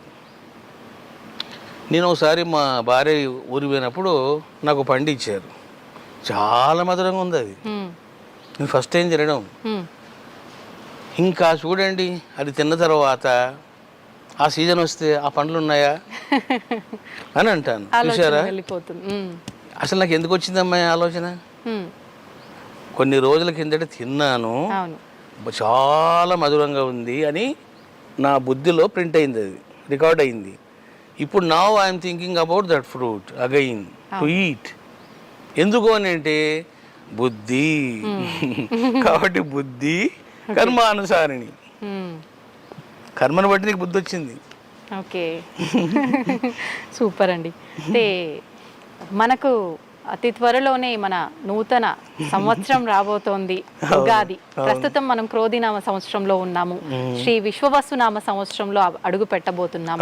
ఉగాది అని మనం పిలిచే నామం కూడా ఉగాది కాదు, యుగాది అని చెప్పి అంటూ ఉంటారు. మరి ఈ నామం అనేది ఎందుకు ఇలా మారింది, అసలు ఉగాది విశిష్టత ఏంటి? అవునవును, అది వాస్తవంగా యుగాది, యుగానికి ఆరంభ సుదినం అన్నమాట. అంటే చెప్పాలంటే ఇప్పుడు మీకు నాకు బర్త్డేస్ ఎట్లున్నాయో ఈ విశ్వానికి బర్త్డే ఉగాది, అందుకే యుగాది అంటారు. అది ఇంకా అది ఏమైందంటే వికృతం, ప్రతిదానికి వస్తుంటుంది వికృతం. ఆ యుగాది పోయి ఉగాది అయిపోయింది. యుగాది మీరు అన్నది కరెక్టే, అది వైదిక పరిభాష. వైదిక పరిభాష. కాలం గతిలో మారిపోతుంటాయి పదాలమ్మా అట్లా. అయితే మనకు ఇప్పుడు ఉగాది అనగానే గుర్తొచ్చేది షడ్రుచుల కలయిక అని చెప్పి, ఉగాది పచ్చడి, పంచాంగ శ్రవణము, ఇలా మాట్లాడుకుంటూ ఉంటాం. ఆ రోజు పంచాంగం గనక వినకపోతే ఏదో కోల్పోయినట్టుగానే ఫీల్ అవుతుంటారు. నిజంగా ఈ విధానం అంతా కూడా మనకు, అంటే ఇందాక మనం మాట్లాడుకున్నట్టు ఒకటి ఏదైనా వస్తే అది అలా కొనసాగుతున్నట్టుగా వచ్చిందా, లేదంటే ఇది మన శాస్త్ర గ్రంథాల్లో ఉందా ఈ విధానం అంతా కూడా? ఉంది. అంటే ఇప్పుడు ఏం లేదమ్మా, మనకు యుగ ఆరంభ సుదినం కదా, అంటే కొత్త సంవత్సరము అనగానే మన భావాలు కూడా కొత్తగా ఉండాలి, మన విజయాలు కూడా కొత్తగా ఉండాలి, మన సంపాదన కూడా కొత్తగా ఉండాలి అని అన్ని కొత్తదనం కోరుకుంటుంది మనసు. సో అందువల్ల మనం ఏం చేస్తామంటే అది విన్నప్పుడు వీళ్ళకి బాగుంటుంది, వీళ్ళకి బాగుండదు, ఇట్లా చాలామంది చూసుకుంటూ ఉంటారు. ఏదైనా మనము చేసే ఎఫర్ట్, మన యొక్క పరిశ్రమ మన భవిష్యత్తుని నిర్ణయిస్తాయి. కాలం పని కాలం చేస్తూనే ఉంటుంది, గ్రహాల పని గ్రహాలు చేస్తూనే ఉంటాయి. కానీ నీ పని నువ్వు చేయాలి కదా అన్నమాట. ఓకే. అంటే ఏ పని అది చేసుకున్నా కూడా, అంటే చేసుకుంటుంది, మన పని మనం చేయాలి, ఓకే వాస్తవం. కానీ ఈ పూజలు ఇవన్నీ చేయడం వెనకాల ఆంతర్యం కూడా మార్పు వస్తుంది, మారదు కానీ మార్పు వస్తుంది అనే ఒక సంకల్పంతో వస్తుంది. గ్యారెంటీ వస్తుంది, మార్పు అనేది ఉంటుందమ్మా. ఇప్పుడు మనము ఎప్పుడైతే దైవానికి సంబంధించిన ఉపాసన చేస్తామో మార్పులు వచ్చేస్తాయి మార్పులు. కాబట్టి ఉపాసన మోస్ట్ ఇంపార్టెంట్. నన్ను అడిగితే అసలుకు మంచిగా తపస్సు చేసుకోవాలి, కానీ తపస్సు చేసేవాడు ఎవడు? ఇప్పుడు తపస్సు చేయాలని పోయినా ఆ, చేయలేము అసలు. నేను విశ్వ ప్రయత్నాలు చేసిన, ఆ, హిమాలయాస్కు సుమారుగా 10 సార్లు పోయింటాను. పోవడం మళ్ళీ ఒక 10 రోజులు తిరిగి రావడం. ఉమ్. ఇంకా మా భార్య అనేది ఎందుకు పోతావు ఎందుకు వస్తావు అని. అదేంటి స్వామీజీ, మామూలుగా అంటే ఏకాగ్రత లోపించడం అనుకోవచ్చా? మామూలుగా మీరు ఆధ్యాత్మిక వైపునే ఉన్నారు కదా, మీకు కూడా పడకపోవడం ఏంటి? అంటే పరిస్థితులు. ఉమ్, మీరు ఎక్కడికన్నా పోండి, ఉమ్, ఒకటే సౌండ్ పొల్యూషన్. ఇంకా ఇక్కడ ఎట్లా ఉంది అక్కడ ఎట్లా ఉంటుంది. ఆహా, ఇంకా చెప్పాలంటే మనకి ఇక్కడ ఇంకా బాగుంటుంది. ఉమ్, నేను చాలా చూశానమ్మా. ఉమ్, తర్వాత సౌండ్ పొల్యూషన్ ఉంటుంది, చాలా డిస్టర్బెన్స్ ఉంటుంది. రెండోది ఏంటంటే మీకు ఫుడ్ ప్రాబ్లం ఉంటుంది, ఫుడ్ టైం దొరకదు. ఆ, ఇంకా కూలింగ్ విషయం అంటారా, మనం తట్టుకోలేం, జ్వరం వస్తుంది. ఆ, ఇట్లా ఇవన్నీ చూసే నేను ఇంకా అరే బాబు ఇంట్లో కూర్చోవడం మంచిది రా నాయనా, ఉమ్, ఏదో మనం చేసిన సాధన ఇక్కడే చేసుకోవచ్చు అనిపిస్తుంది. ఉమ్. అంటే మనం ఉన్న దగ్గరే మనం ఏదైనా సాధించుకోగలుగుతాము అంతే. అనటానికి ఇది కూడా ఒక ఎగ్జాంపుల్ కావచ్చు. ఎగ్జాంపుల్ ఏది. అంటారు కదా, అంటే ఎక్కడ వెళ్ళినా మన ఇంటికి వస్తే దానికి మించిన సుఖం ఇంకోటి లేదు అని చెప్పి. అవును కరెక్ట్, అది ఆ, కరెక్ట్ అమ్మా. అది చాలా డిస్టర్బెన్స్ ఉంటుంది బయట. ఉమ్. స్వామీజీ, నమ్మకాలతో భాష్యం చెప్తున్నారు అని చెప్పి విన్నాము, దాని గురించి ఒక 2 మాటలు. మనకు యజుర్వేదములోన 16వ అధ్యాయంలో 66 మంత్రాలు ఉన్నాయి. ఉమ్, అవి చాలా పవర్ఫుల్ మంత్రాలు అన్నమాట. ఒక్కొక్క మంత్రాన్ని నువ్వు పఠిస్తే ఒక్కొక్క ఫలం నీకు వస్తుంది. ఉమ్, కానీ కాలగతిలో ఏం జరిగిందంటే మనకు తెలుసు కదా, ఈ ముస్లిమ్స్ పరిపాలనలో చాలా అరాచకాలు జరిగి వాంగ్మయానికి దూరమైనారు. ఉమ్, అటువంటి టైంలోన నార్త్ ఇండియాలో శుక్ల యజుర్వేదం పరిశుద్ధంగా ఉంది, వాళ్ళు వాడుకుంటున్నారు. ఉమ్, ఇక్కడ ప్రాబ్లం వచ్చింది సౌత్ ఇండియాలో, వాళ్ళకి వేదం దొరకలే. ఆ, దొరకకపోవడం వల్ల వాళ్ళు ఏం చేశారంటే బ్రాహ్మణాలు ఆరణ్యకాల్లోని మంత్రాలను తీసుకొని ఉమ్, ఈ శుక్ల యజుర్ మంత్రాలు తీసుకొని వాళ్ళు తయారు చేసుకున్నారు. ఉమ్, అది తరతరాలుగా సాగిపోయింది. అట్లా ఆ, కొన్ని తరాలు వెళ్ళిపోయింది. దానికి కృష్ణ యజుర్వేదం పేరు పెట్టుకున్నారు. నేను 4 వేదాలు చదవడం కాదమ్మా, పరిష్కృతం చేశాను నేను. ఉమ్, పరిష్కృతం అంటే ఉమ్, అచ్చు దోషాలు, ప్రింటింగ్ దోషాలు, మానవ తప్పిద దోషాలు అవన్నీ తీసేసాము. ఉమ్. శుద్ధమైన లోపాలు సవరించడం అనుకోవచ్చా? అంతే ఆ, చేశాను. ఉమ్, ఈ నమ్మకము చాలా పవర్ఫుల్ అని చెప్పాను కదా. అవును. ఇప్పుడు ఏం జరిగిందంటే సరే, దేశకాల పరిస్థితులను బట్టి ఆ రోజు మీకు దొరకలేదు, మీరు ఏదో చదువుకున్నారు. ఉమ్, ఇప్పుడు దొరుకుతుంది, అది ఉమ్, ఇప్పుడు దొరుకుతుంది, అందుబాటులోకి వచ్చింది. ఆ, మరి వచ్చినప్పుడు మనం ఒరిజినల్ వేదం చదువుకోవాలి కదా. అవును. అట్లా చదువుకోకుండా ఏం చేస్తున్నారు, అదే పట్టుకొని కూర్చున్నారు. అందుకని నేను చెప్పాను, ఓ, మీరు దేశకాల పరిస్థితులను బట్టి దోషాలతో కూడిన ఉమ్, వాంగ్మయము మంత్రాలు చేసుకున్నారు. ఉమ్, ఇప్పుడు మీకు ఆ కర్మ ఎందుకు అని చెప్పేసి నేను 2 చెప్తున్నాను. ఉమ్, శుక్ల యజుర్వేదం, కృష్ణ యజుర్వేదం, ఎక్కడెక్కడ దోషాలు, ఎక్కడెక్కడ తప్పులు ఉమ్, చెప్పి భక్తులందరి చేత ఆహా, పఠింపజేస్తున్నాను, నేర్పిస్తున్నాను. ఉమ్, అందులో ఉన్న స్వరజ్ఞానము, ఉమ్, వ్యాకరణము, సంస్కృతము ఇవన్నీ కూడా చెప్తున్నా. ఉమ్, ఇంకా దానివల్ల ఏమవుతుందంటే నమ్మకం అనేది అందరికి వచ్చేస్తుంది. ఆ, చక్కగా వాళ్ళ ఇంట్లో వాళ్ళు కూర్చొని ఉమ్, శివలింగం ముందు పెట్టుకొని ఆ బొక్కు పట్టుకొని హాయిగా నీళ్ళు పోసినా జరాయి మీద. అద్భుతం. శివుడు అంటేనే నమ్మక చమకాలతో పూజ కాబట్టి ఇంకా అద్భుతం అది. నిజంగా మంచి ఆలోచన స్వామీజీ.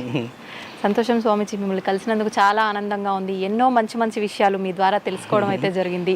మరొక అవకాశం ఉంటే మరిన్ని విషయాలు మళ్ళీ మాట్లాడుకుందామని చెప్పి నేను తప్పకుండా మీరు చాలా ఇంట్రెస్ట్తో అడుగుతున్నారు, చాలా జిజ్ఞాసతో అడుగుతున్నారు, మంచి ప్రశ్నలు అడిగారు. అంటే అడిగేవాళ్ళు మంచి జిజ్ఞాసతో శ్రద్ధతో అడుగుతున్నారు అనుకోండి, మన కాలం కూడా తెలియబడదు. దాదాపు 2 గంటలు అయిపోయింది అనుకుంటా మనం మాట్లాడుకోబట్టి కూడా. సంతోషం స్వామీజీ. ధన్యవాదాలు, చాలా మంచి విషయాలు తెలియజేశారు. మంచిదమ్మా.